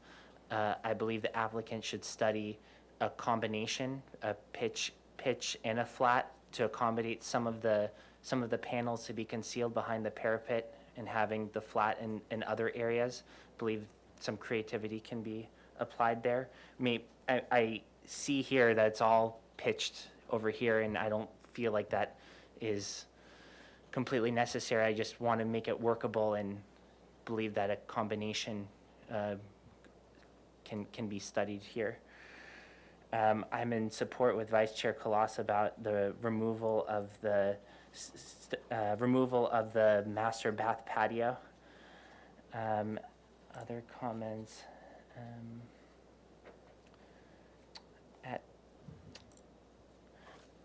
I'm not sure about the Corten steel. I mean, I understand it's this metallic element that's going 2 stories up. I understand it's going to be sealed. I understand the color.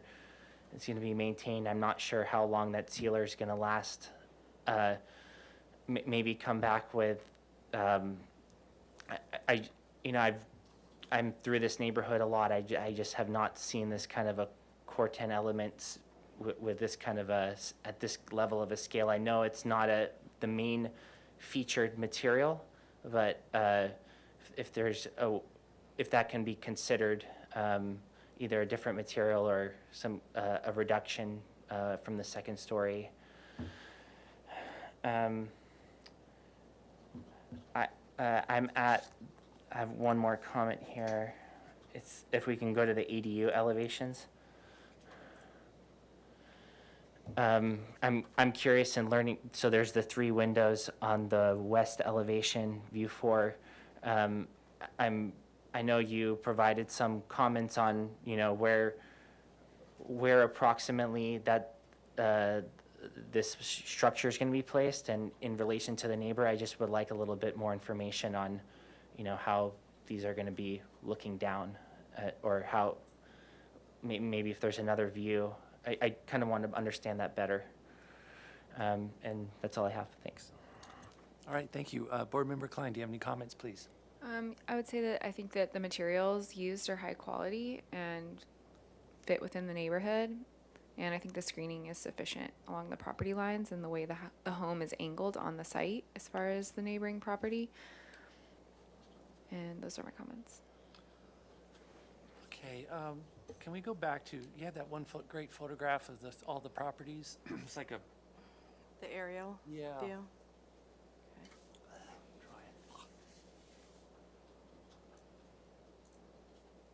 Yeah, that one right there, yeah, the cursor is, can you enlarge that picture, please? So, this is the so that house in the front is the one you're gonna demo, right? Yes. Okay, so here's the concern for neighborhood compatibility. I can't support the style of the house as it is now because it's too modern.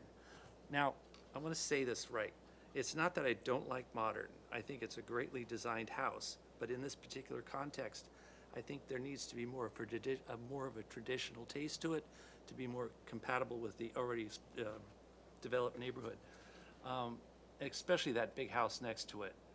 I think there could be, in follow-up to Board Member Arkelian, I think there could be a combination of maybe plate height changes, so you have some flat roofs that can accommodate your, whatever the stuff you're using, and some pitched roofs. So, and as far as immediate neighborhoods, we get this a lot, and I just want to, especially Jared, I want you to look at that.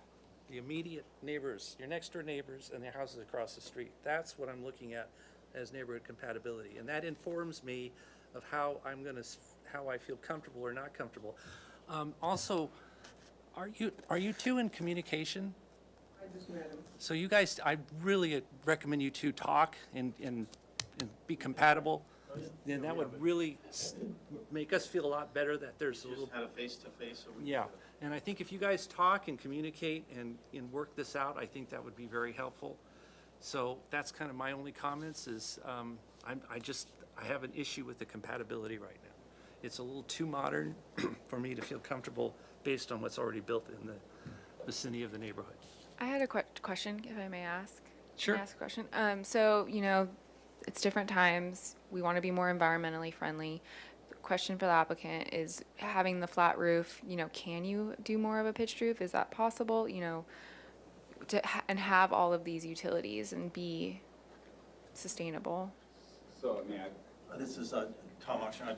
I'd like to answer that. So, this particular client has two things that really match up together, and that's his love for contemporary architecture and his love for sustainability. And the flat roof concept meets both of these very well.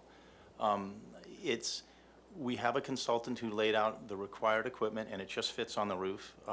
We could play around with some of the roof elements being sloped. However, you just don't see the house from a distance. And when you're up close to this house, you're looking up at the same eave line, and it appears it's all flat anyway. And we'll bring some studies. We have a model built, and we can study the difference between the feeling of this house with some pitched roofs and the feeling of this house with all flat roofs. And it's going to be very similar. And to deny the ability of the equipment up there, in pushing the house back, we just So lost let me much. clarify, I'm not denying you anything. I'm just looking at architectural compatibility. So I'm asking you to use some creative energies, and what I'm saying is that based on what I see in that neighborhood, what informs me is the style you have is not compatible based on our design guidance. That's just mine. So, Katie thinks it's great, but I'm not comfortable yet with it. So that's my issue. And it's not that I dislike it, because I think it's wonderful. And I'd love to see you two,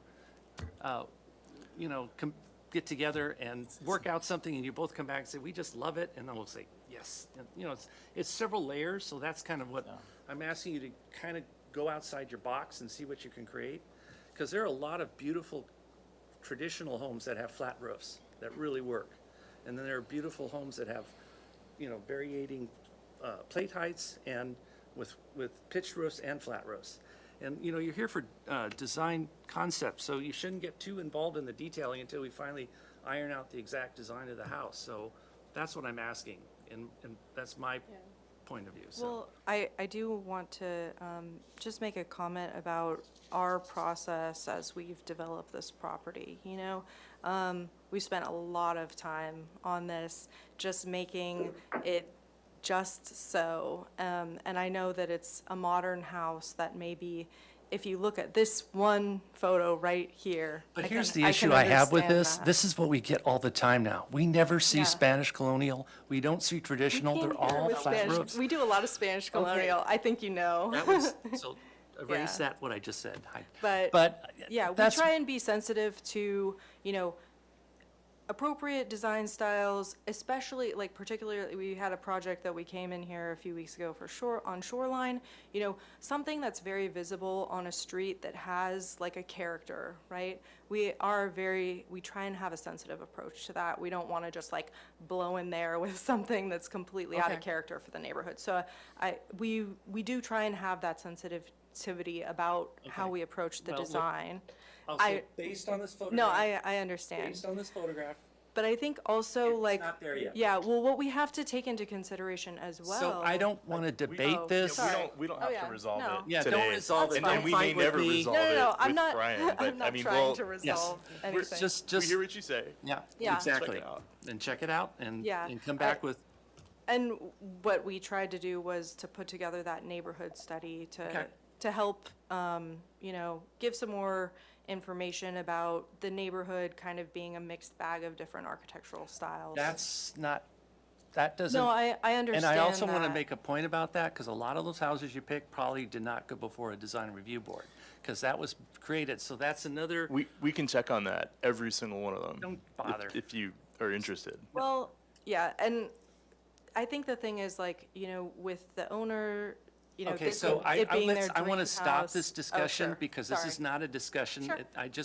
these are my Okay. points. That's why we have more than one member on the board. And, you know, like I said, I think it's not there for me yet because I don't see the compatibility of the house with the existing neighborhood. And Yeah. that's all, What that's all I have to, so I don't guidance want to could talk. you give us about what you'd like to see next? No, I can't. Oh, okay. You can't. Okay. You're gonna have to use your creativity. That's Oh, the okay. gift of the architect, so. Thank you. That's fine. And I talk too much as it is, and my mouth Understood. is as dry as it. Can someone entertain a motion, please? So are we making a motion? Just comments. We're trying to get the planning commission. So Sounds like we're going to see you again before planning Yeah. commission. Yeah.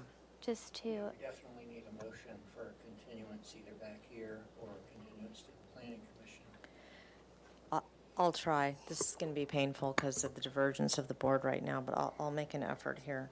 So we'd like to continue the project back to full board for further conceptual review. Do you have a time frame for that, or do you want an indefinite continuance? Okay, next available, Okay. Yeah, I guess it's scheduling out quite a ways, so that's fine. okay, next available time frame for that, or next available agenda for that. And I'll just try to cite what I've heard from the various board members. And so please, Ohan and everybody, if I'm missing something, chime in. The board appreciates the reduction in height that the applicant has provided, of approximately, it looks like 3.5 feet, if I'm doing the math right. The board would like to see, at minimum, the deck off of the master bathroom on the second floor easterly side of the residence removed for privacy reasons. The board has divergent opinions about the style of the residence and is recommending that the applicants reconsider the nature of the roof lines and/or style of the residence as it relates to the immediate neighboring parcels.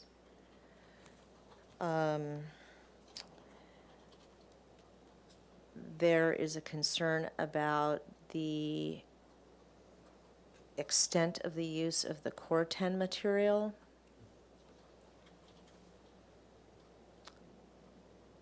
And the board would like to be assured that there, through the landscape plan, that there is adequate screening on the westerly property line as it relates to the deck on the ADU. If that cannot be achieved, or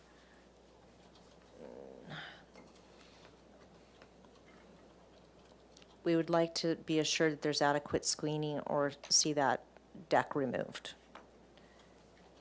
Is there anything I'm missing? Yeah, Oh, I just want to add that the board appreciates the sustainability and the effort put forth in that investment.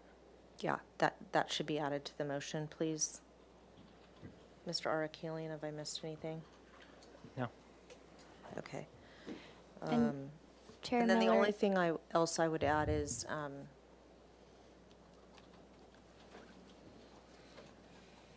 you're probably gonna be upset with me for this, but part of the divergence in the board, I think this should be documented, is related to the extent to which this parcel is visible, both from the street as well as neighboring properties.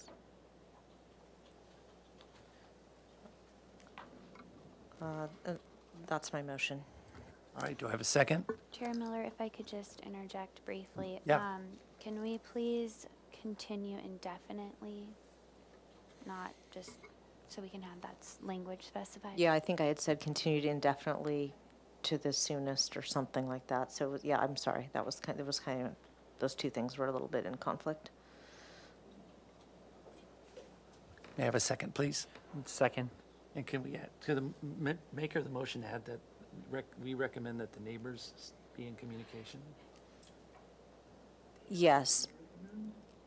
So, yes, the board would encourage and request that the owners of 2327 Edgewater and the subject parcel communicate directly in regards to the projects with or without the applicants, but that they communicate with one another. And then, just as a question before we complete the motion here, how does everybody feel about the FAR? I mean, do we have some sort of,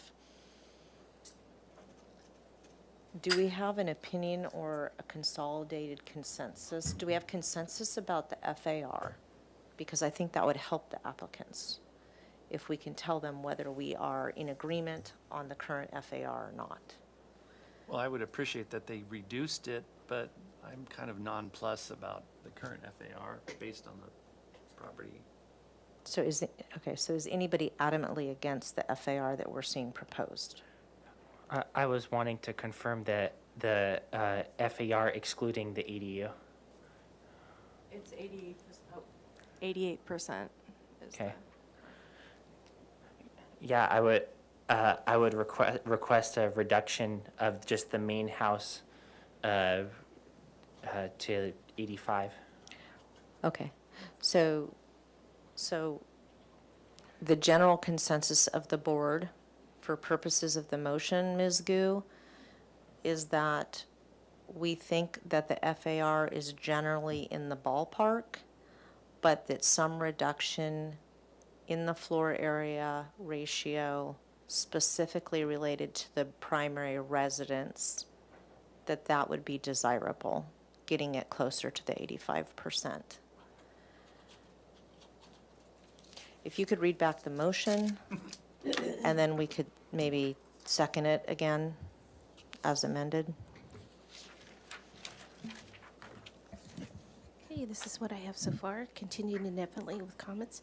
The board appreciates the reduction in height provided of approximately 3.5 feet. Restudy the deck off the master bath on the easterly side of the property. The board has... I'm going to stop you there. That's incorrect. We'd like to see that removed, was the comment. Ah, okay. Restudy for removal or just removal? Remove it. Removal.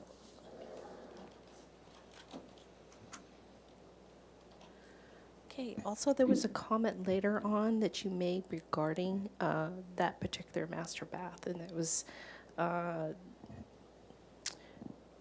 the westerly screening of the depth of the ADU or see the deck removed. So I don't know That's if for it's- the ADU, not the main residence. So the first comment is for the main residence master bathroom. Okay. And then the second comment that you were referring to is related to the deck on the ADU. The ADU deck removed, or the ADU deck removed. Okay, great. And then the board differs on the style of the application. Restudy the roof lines as it relates to the neighboring parcels. Let's see. And let's see, the board appreciates sustainability efforts for this proposed project. The extent for which this property is viewed from the neighbors, I think you were asking for the screening, I believe. And let's see. I think that comment was that we were, part of the reason for the discrepancy in opinions on the style is related to the visibility from neighboring parcels and the street. That there's limited visibility from the street and/or neighboring parcels. And to reduce, the board encourages and requests that the adjacent neighbors communicate with the owner.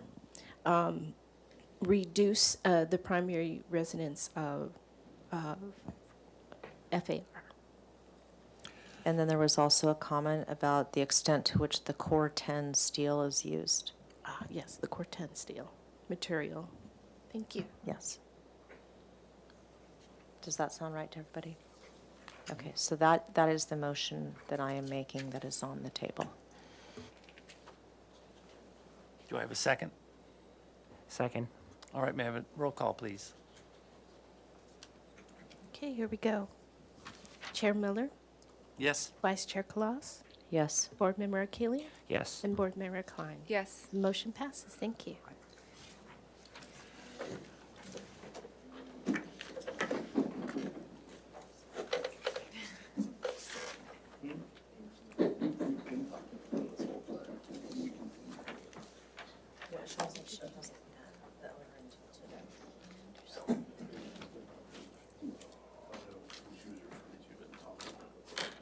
You know, I understand the path that Tom and your team has. It doesn't seem like that. Hey, from what she said. Unless she was misrepresenting. Fortune she is, yeah, we've been meeting with them, the previous owner was in a legal battle, we know them real well. Also use the mouse, and you need to speak. See you guys later. Hi, Jared. On the microphone. Green light indicates it's on. Yeah, thank you so much. Picking up chords. You might short something out, else we don't want any applicants going. Really embarrassing and potentially bad for everyone. Oh, okay, we're going on to item 3 here, 1301 West Mountain Drive. This is a new item for concept review. It's a 10.46 acre lot, is located in the Hillside Design District and is developed with a 2,710 square foot residence, a 1,056 square foot detached garage, a 510 square foot additional residential unit, and an outdoor kitchen and pool area. The proposal consists of a demolition of an existing 510 square foot additional residential unit and the construction of a new 2,012 square foot, 2-story additional residential unit. The existing outdoor kitchen will be demolished and rebuilt as a 400 square foot open-air roofed kitchen, including fire sprinklers. A performance standard permit for the additional dwelling unit was approved by the staff hearing officer on April 4th, 2012. No final appealable decision will take place at this hearing. Neighborhood preservation findings, Hillside Design District, and sloped lot findings and grading findings will be required when the project is reviewed for project design approval. Welcome. If you introduce yourselves and show us your project. Sorry to interrupt. I have a few staff comments before we get started. Okay. This project has an assigned case planner, and they have provided me a few comments here.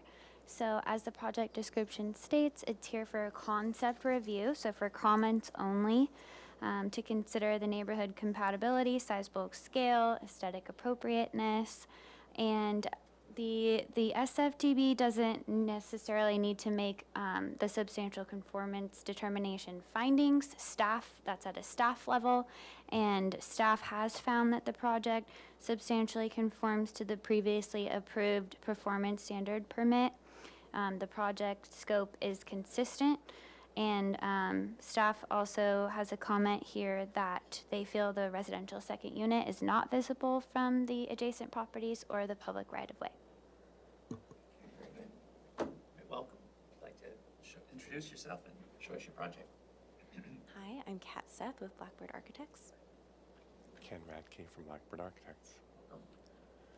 Chair Miller, members of the board, thanks as always for being here. We'll walk through this. It's a little unusual because it's a 10.47 acre parcel abutting the city limits. So in essence, it backs up to the forest. So this performance standard was achieved 10 years ago in a project that we were the designers for, which was in recovery from the Tea Fire. So the original owners of the property at that time lost pretty much everything except for this one small folly of a house that is finally being proposed to be replaced. So we can walk through that. Taking all the structures proposed on the property, we're at 56% FAR. It is in the very center of, if we go to the next, this I think is helpful. You can see Mountain Drive meandering along there, and the parcel actually spans between Mountain Drive and Gibraltar. So it's way up there, big property, and it's not really near to its neighbors.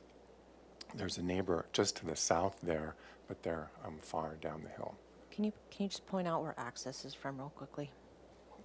Access comes from that crook in the road up that driveway. Yep. So it's. Is that the house before it burned down? No, we'll explain that. That's the existing residence, but we've got a better photo coming right up, so we could just go right to number 4. This is an aerial survey with photo of the property as it exists now, just the center part of the property. And you can see that older designation, the surveyor called it a guest house, this little folly, which is just, it's this little hut in a certain way. It's got 7-foot plates. It survived the Tea fire. And so finally now, again, the property owners, a multi-generational family, would like to then sort of renovate the pool, replace this second residence with something that could work for the whole property. And if we go to the next one, this is, and zoom out just a little, you can see that this is how it exists now. Surrounding the structures, very mature trees and plantings completely surrounding. Through those plantings, you can see the gorgeous coast views, and the pool there wants a renovation, and that the circle, the structure to be replaced is right there in the middle, and the entire property kind of slopes between major terraces, if you will, from piece to piece. If we go to the next, we'll zoom in on the existing photos and start at the top and kind of work our way down. On the upper left there is the replacement structure that was originally designed for the previous owners who just sold the property to the current owners. On the upper right, you can see that those newer structures and the one little bit of older structure that wants to be replaced right there. If we go to the next one down, you can see the kind of the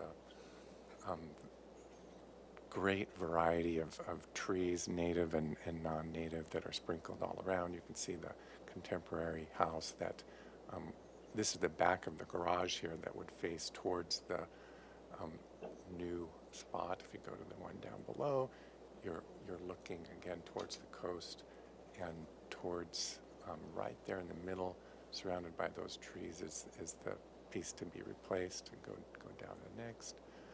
This is kind of right adjacent to and in front of the folly to be replaced. Likewise here, the next is looking from that folly on the left towards the pool to be renovated. There's an outdoor kitchen there that survived the fire, sort of, but wants to be replaced and renovated. And if we go to the subsequent pages, the number 10. This is the site plan as we zoom in closer of the proposed work now, this sort of replacement and renovation. So right there in the middle is this 2-story house. So there's a kind of a great room on the ground floor with a bedroom suite on the upper floor. So you can see it's proposed to renovate the pool, make an outdoor kitchen, and to sort of fix up these stairways and patios that, again, were never renovated in the previous work done. If we go to the next, this is the ground floor. So on the ground floor here, the entire back of the house is completely burned in. So the ground floor is proposed to have its finished floor at the finished floor height of the building to be replaced, just pushed back and into the hillside. So it's backing up underground in the vicinity of the existing garage. It's a great room. There's a little bit of a kind of a cabana function with the shower and sauna there as well. So kitchen, living, dining, and then the next plan you'll see going up. The upstairs is just a bedroom suite that steps out onto a patio surrounded by its own, essentially, family members in the project, with it not a planted roof, but a patio where most of it is just a gravel roof in essence, and some sort of replacement landscape there at the back of it. We'll go to the next roof plan, this 1 in 12 roof to match the other structures that are existing. The next is the elevation. So above is the south elevation, that sort of the downhill facing view, and with all of the other structures lightly rendered in.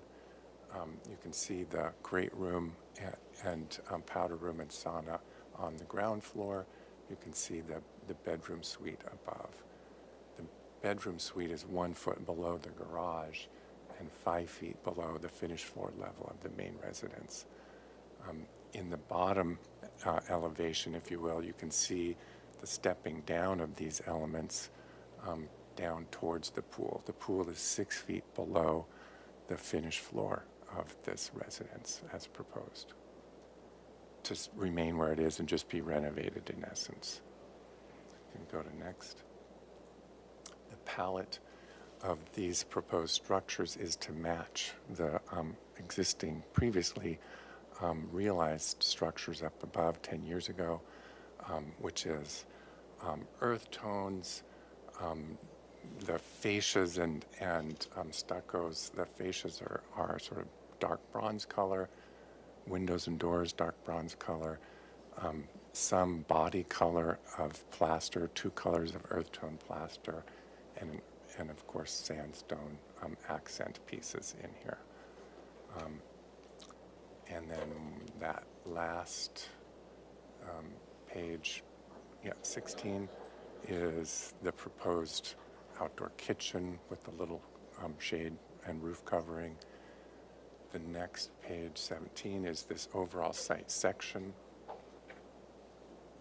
So you can see up at the far right is the property line, and at the far left is the property line.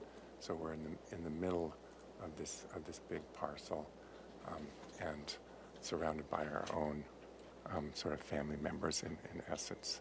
And then the last is the materials board. And you can see from top to bottom, the roofing is standing seam in this sort of like matte gray to match the other structures. Roof gutter, fascia, windows and doors, all sort of bronze color. Undersides of soffits would be wood.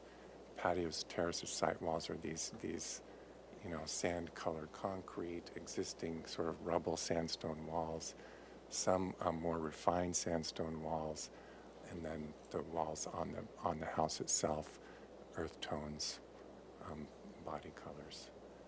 And thank you very much. We're available to answer questions. All right. Thank you. Did we get any public comment? Looking on Zoom, I do not see anyone attendees for this particular project. I do believe we did receive one speaking slip for this particular project from Steve Dunn. Is Steve Dunn here? You're not Steve? Oh. Let me just check outside Okay. real quick, because we do have speakers. Oh, it is? Oh.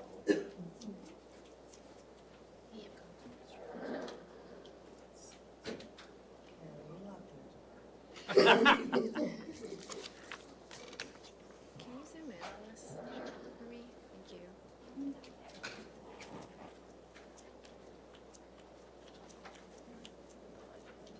If he does show up, we can always come back to Okay. it. All right. I'll bring it back to the board for questions. Vice Chair Kalas, do you have any questions, please? The only question that I have is actually for staff. So I know that this has been reviewed by staff and that it's conforming to the performance standard. Do we know how old the structure was that's going to be removed and whether I'm assuming it's been checked for historical significance and that it is not on the list and. I can speak to historic significance because otherwise this project would be before the HLC. I can try to review the staff hearing officer staff report and meeting minutes, or run upstairs to ask the case planner when the structure was originally constructed, unless the applicant team knows. I don't actually know that, but we did ask, the planning staff did review this, and Nicole said it is not of merit or of historical. Oh, Nicole Hernandez. Yes, exactly. Okay. That's the only question I have. Thank you. All right, thank you. Board member, Kayleen, do you have any questions, please? Just one question. I'm on sheet A 3.1.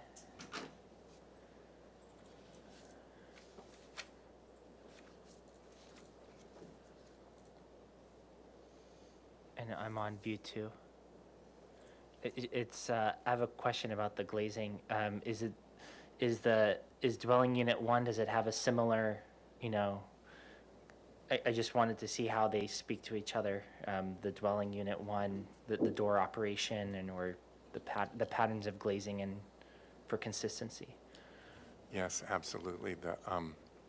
Both structures have a mixture of big sliders and some hinge doors and some punched opening windows. So typically these view side doors are big sliders. Cool. That's all I have. Thanks. All right, board member Klein, do you have any questions, please? Yeah, I know you're still early on, but do you have hardscape material in mind? Likely to be stone on that big patio, but Yeah, just curious. not picked yet at all. What about stormwater? Do you have to do anything with stormwater here? Yes, we will be actually, it's a big parcel, so we don't have huge challenges to actually do that. Yeah. But we're actually going to be upgrading then the entire thing, meeting Tier 3, which was not even invented 10 years ago. So we'll be sort of refreshing the approach to stormwater. There were some BMPs from 10 years ago that will be part of the calculations. Great. And then my last question, are the palms new that you're planting potentially? Okay, they're just existing. Okay. All right, thank you. Can I see the overall site plan done by what are those things called? The actual photo, the drone, thank you. This one.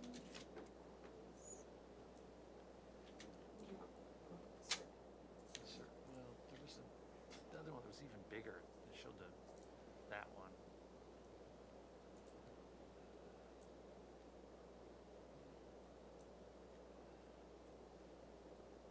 So I guess my question is, the little Folly building that you're removing are probably very back.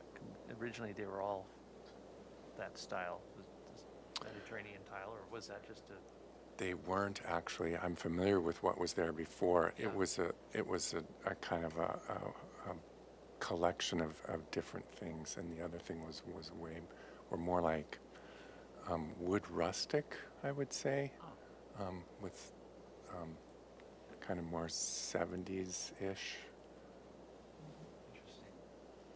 Okay, those were my only questions. I'll bring it back to the board for comments. Vice Chair Kolas, do you have any comments? Can we go to the southerly elevation of the proposed replacement? There we go. So,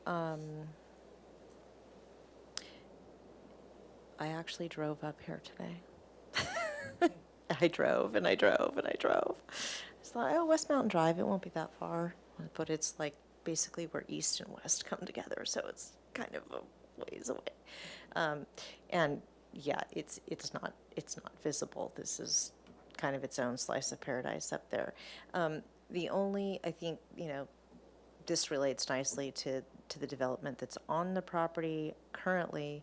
The only thing that I'm seeing when I'm looking at this relative to the screened elevation behind it is that the glazing behind it appears to have more of a vertical orientation than what's being proposed on this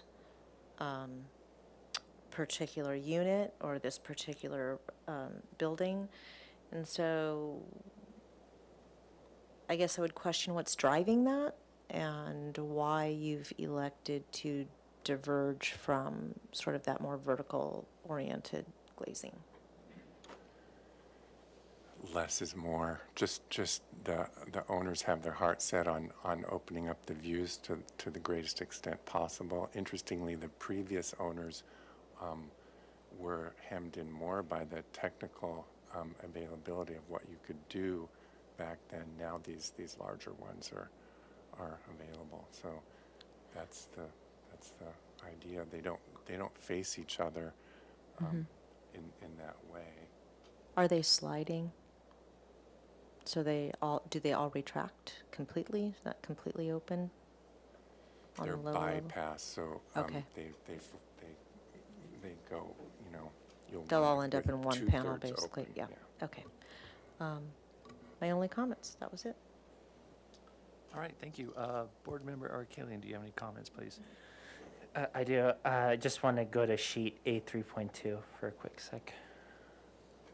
The west elevation.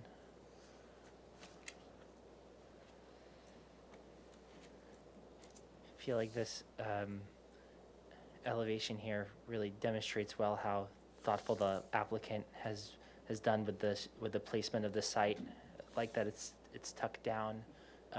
Quality architectural materials are used, size, bulk, and scale in terms of the second story and how it just plays with the rest of the site. It's not visible from street view. And I know this is concept review, but I do appreciate you providing the materials board. The earth tones, I feel like it checks the boxes off, and when it comes back, I would generally be okay with giving PDA. That's all I have. Thanks. All right, thank you. Board Member Klein, do you have any comments, please? I would agree with the previous comments. I think it fits well within the topography of the site. The mass, bulk, and scale feels appropriate, as well as the site placement, and it's well under the max height. And I agree the materials are aesthetically appropriate, and the palette fits well within the rustic location. All right, thank you. I guess I tend to agree with the previous comments. I'm just curious about the lantern effect. Would that be a major issue with all the lights on up on that hill? I don't know. If And we well, it's funny, even if you can go to this section, the long side section. So actually, I'm going to bring it back to the board with that comment. How do you feel about the lantern effect? Do you think that's an impact on this? Or you could feel, because that's a lot of glass. And even if you were to mitigate it, what would you do to mitigate it other than? So based on the site section, it looks to me like there's a relatively significant amount of distance between that glazing and where the slope really drops away. Okay. So I would question how visible it really is from town. And the main residence right now, it has so much glazing, and that's actually above it. So I would be more concerned about the main residence than the new structure. I appreciate that. Okay, that was my only comment. Otherwise, yeah, I support the project. I think it's very compatible. It's in such a large area in here. And yeah, minimal impact in terms of the overall area. So would someone like to entertain a motion? And they're here for concept review, so comments only, I guess. Am I able to, I would like to make a motion. Sure. But am I able to make a motion to return to consent or to full board only? Yes, Okay. you can do that.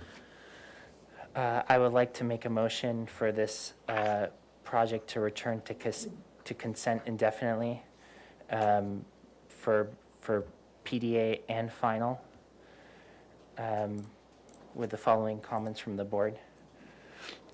The board generally finds the size, bulk, and scale of the proposed structure to be aesthetically appropriate. Quality architectural materials are used, and the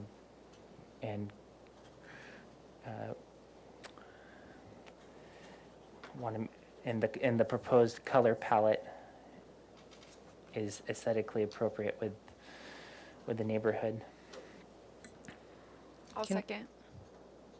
Can we add that the manner in which it's developed is consistent with hillside guidelines in terms of how it steps down? Yes. I'll second again. All right, may I have a roll call, please? Here we go. Continue to indefinitely consent for project design approval and final approval. Let's see. Chair Miller, Yes. Vice Chair Colas, Yes. Board Member Achille, Yes. and Board Member Klein. Yes. Motion passes. Thank you. Thank you very much. Thank you all. As always, thanks for your service. Thank you. So I'd like to make a 5-minute break so that we can all kind of refresh ourselves. So be back at 5:35.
1840 Barker Pass Road. This is a new item for concept review only.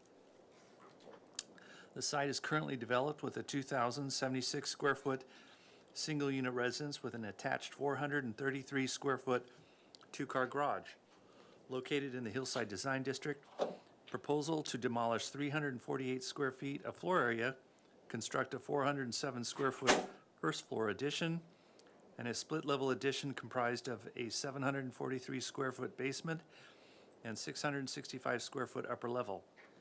Staff hearing officer review and approval is required to allow uncovered guest parking located off a secondary driveway in the primary front setback and front yard accessed from Barker Pass Road.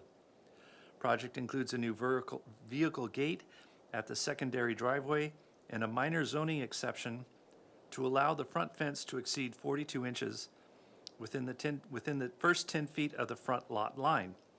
Project will address violations outlined in ZIR 2015-00090.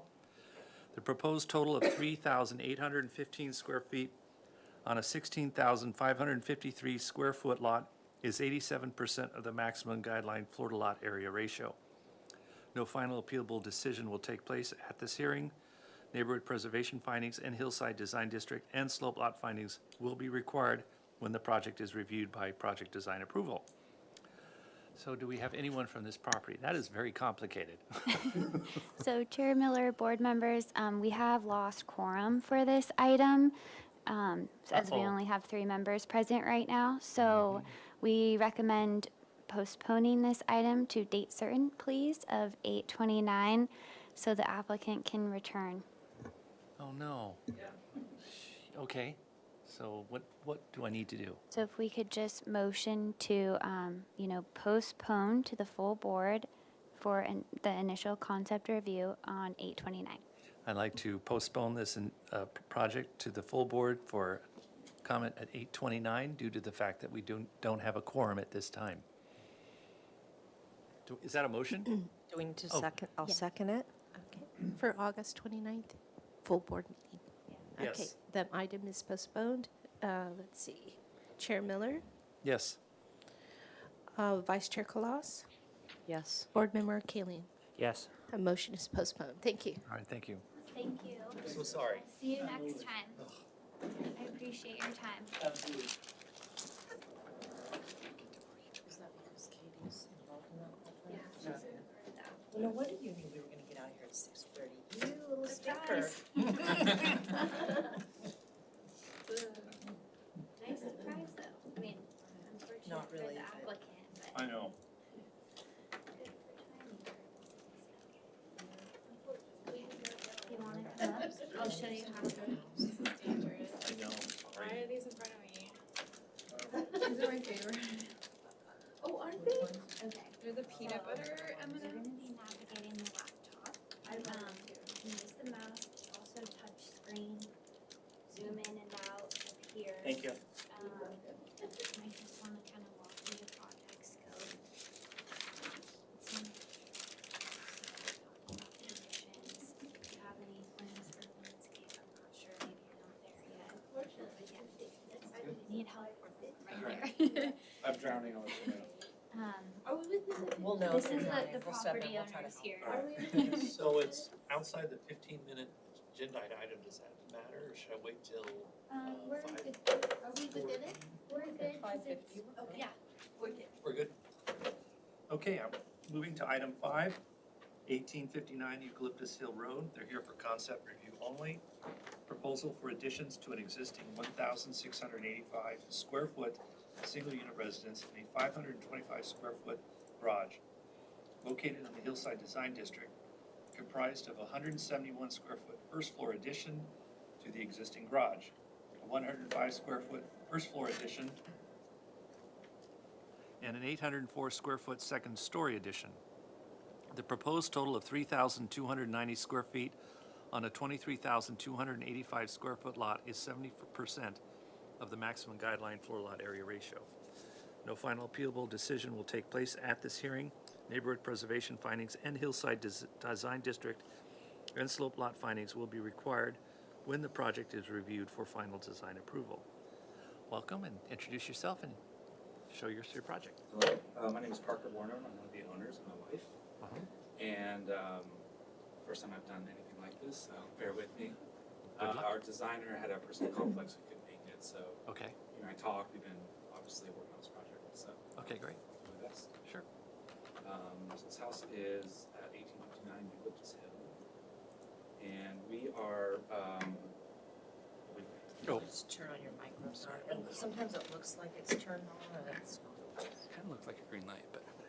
Yeah, exactly. What we'd like to do is tear down the existing garage, which is arguably an enclosed carport, and redo the garage and add a second story for a primary suite and a multi-use room and a small covered deck. The garage is on this side of the property, and it's in pretty ill repair. It's infested with rats. There's an open drainage channel that goes through the middle. Actually, there's two of them, so we have to like put all our stuff around it so it doesn't get wet when it rains. And there's rotted wood in the back. So the reason we wanted to go above it was we had to replace the garage, so it seemed obvious to go above that side of the house. I don't know if there's much to say here. The project will expand into this family room and this garage as well. This is all existing. And here we can get into the, into the design. What we'd like to do is, on this first floor, you can see is the family room. We'd like to push this wall back so that we can actually gain entrance to a staircase. It's kind of a natural place for the staircase to go up to the second story through this existing closet. This adds about 170 square feet to this existing room on the first floor, so we really want to follow the existing footprint as much as possible, but pushing this wall out will allow us to put the stairway in. We are adding a little bit more space to the front of the garage as well.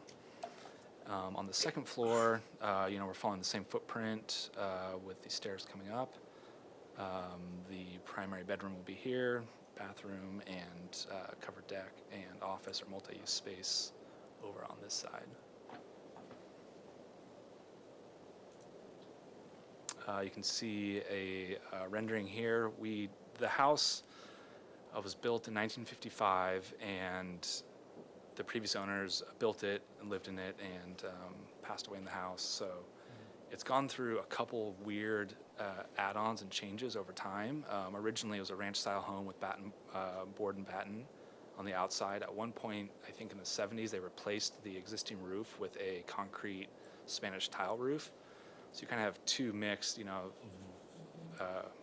ranch house style with a Spanish roof, and the whole flow of the house was very different. So we want to use the existing design and materials for the addition to really tie it in and blend the whole house together and make it look like one unit that was meant to be, not just like an add-on.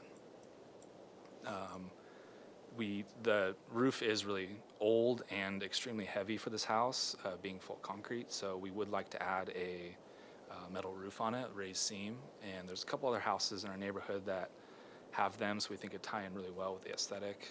Plus, with the board and batten and the raised seam roof, we think it will have a nice, really unified aesthetic and design. So you can see a couple different elevations. Here is the east end of the house, and this is the west end here. Then you have kind of an ISO view here.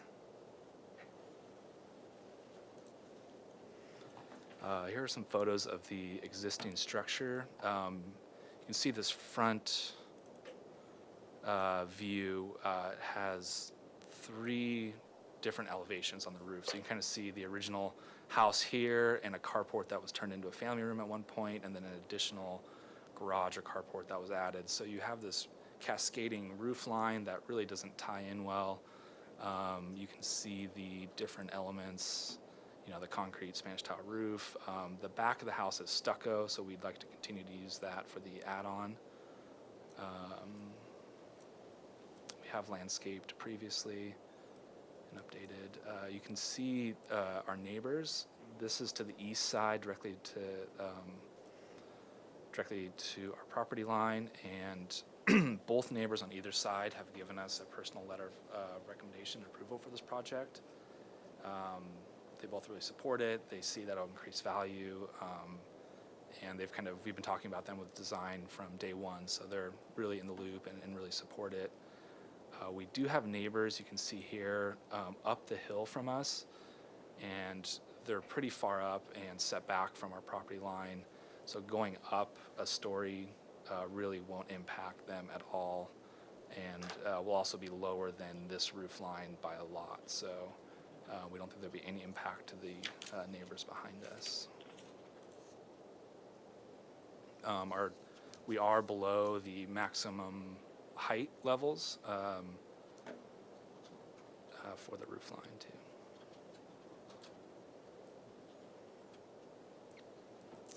In replacing the roof, we'd like to add a California gable to the front entrance to help give a little more shade and coolness to the house. We do get direct sunlight facing south, so I think that'll help us kind of keep a little bit of sun out of the kitchen and living room area. Here's some different cross sections. So yeah, I think that's about it. All right, thank you. Did we get any public comment? For this particular item, I'm looking on Zoom and I do not see any attendees presently. I did not receive any speaking slips for this particular item, nor did I receive any public comment written. So I do not see anyone in the audience, so public comment is closed. Thank you. Okay, thank you. I'll bring it back to the board for questions. Vice Chair Colas, do you have any questions, please?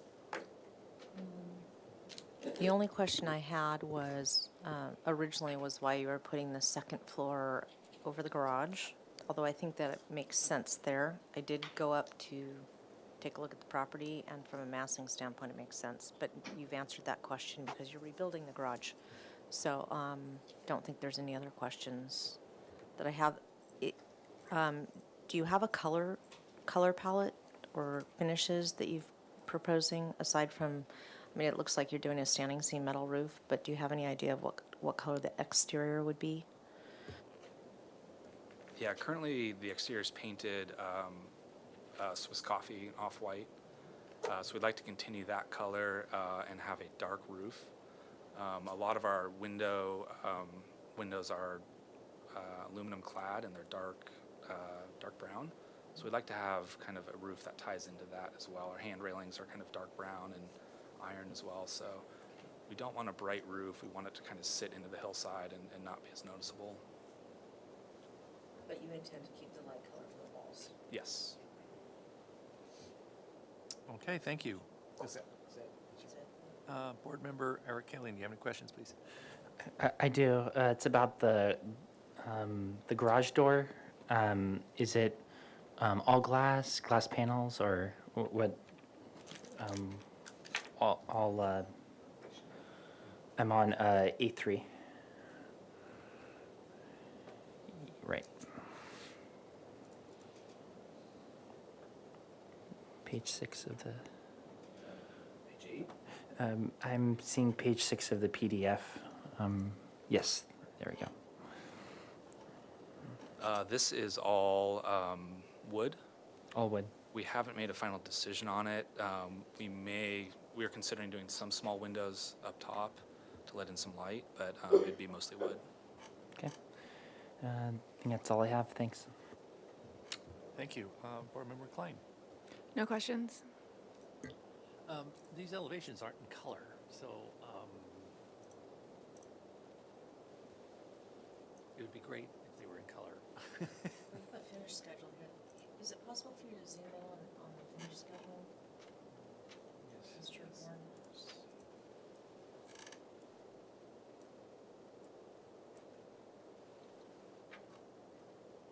Well,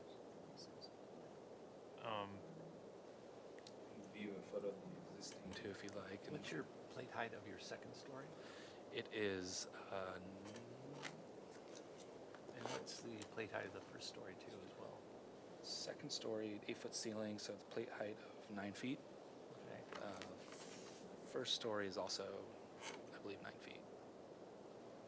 I take that back, it's 8 feet. First story. 50s is probably 8 feet. Yep. And then the second story, the ceiling will be 8 feet, and then there's a 1 foot extra for framing and. Got it. That's my only question, so I'll bring it back to comments.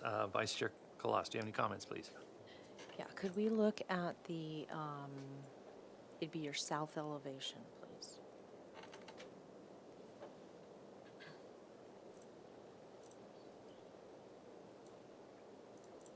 That one, the upper one. So, like I said, I drove by this today. It's interesting that we're looking at this, and then we happen to be looking at the one right, the split between Barker Pass and Eucalyptus, or we were supposed to today because they're almost neighbors. And they're going to start talking to each other, which is really interesting to me. And I think they will be successful that way.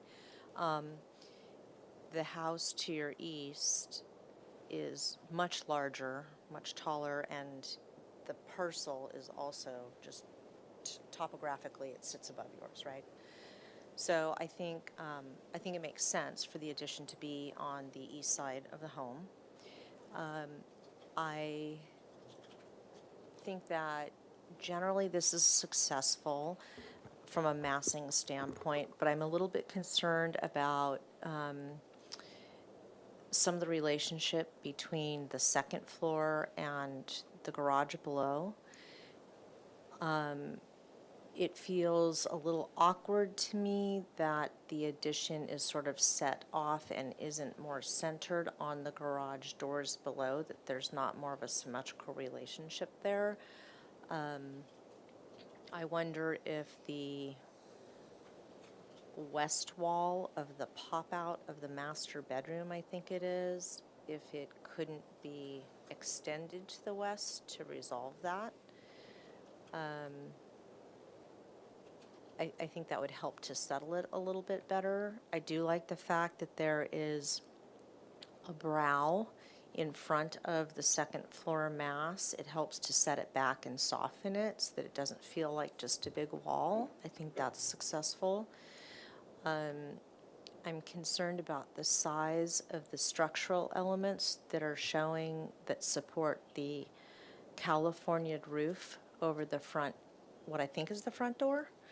I think those are probably shown as being smaller than they can be, and even if they do meet structural requirements, they still, especially the post, feel spindly to me. They feel too narrow. So I would encourage you and your designer to consider some larger posts there, and maybe even a king post. You're going to need something to support that ridge beam, and a king post would do that. I would provide a little more detailing there. I would prefer to see more of a neutral color palette, especially because this is in Hillside Design District. I think that would be more in keeping with our guidelines, and I think it would help it relate more to the natural surroundings. I don't have any problem with the standing seam metal roof as proposed. I wouldn't want to see it too dark, however. I'd want to see it an anodized or a gray, nothing like a black. Those are my comments. All right, thank you. Board Member Ari Kalian, do you have any comments? I do. I'm in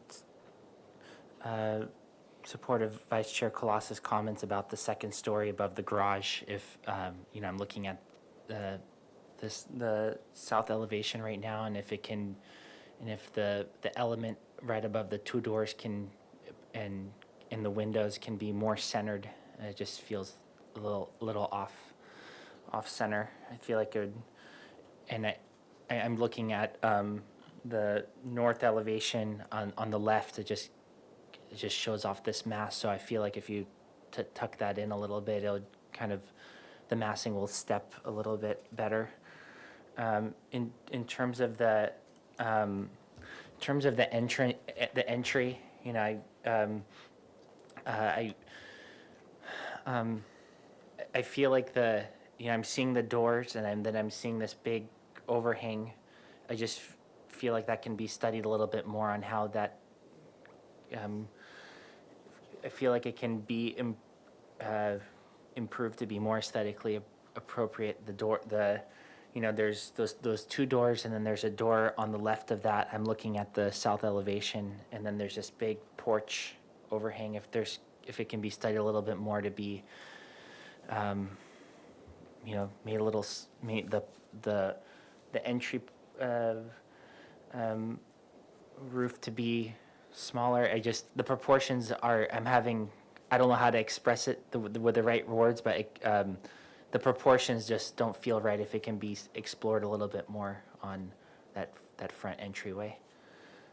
Other than that, I know it's really early for a materials board, but a color board, but it's obviously helpful. I'm also fine with the standing seam metal roof, and I do appreciate on the second story, the balcony is kind of tucked in. It's not really projected out, and there's in the brow, so I appreciate that thoughtfulness there, and that's all I have. Thank you. All right, thank you. Board Member Klein, do you have any comments, please? Yes, I would agree generally with what all the board members have said.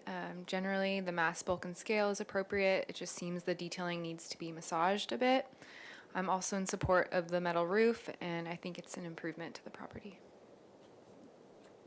All right, thank you. Yeah, looking at the front entryway, looks a little confused. It's too big. That roof is way too big.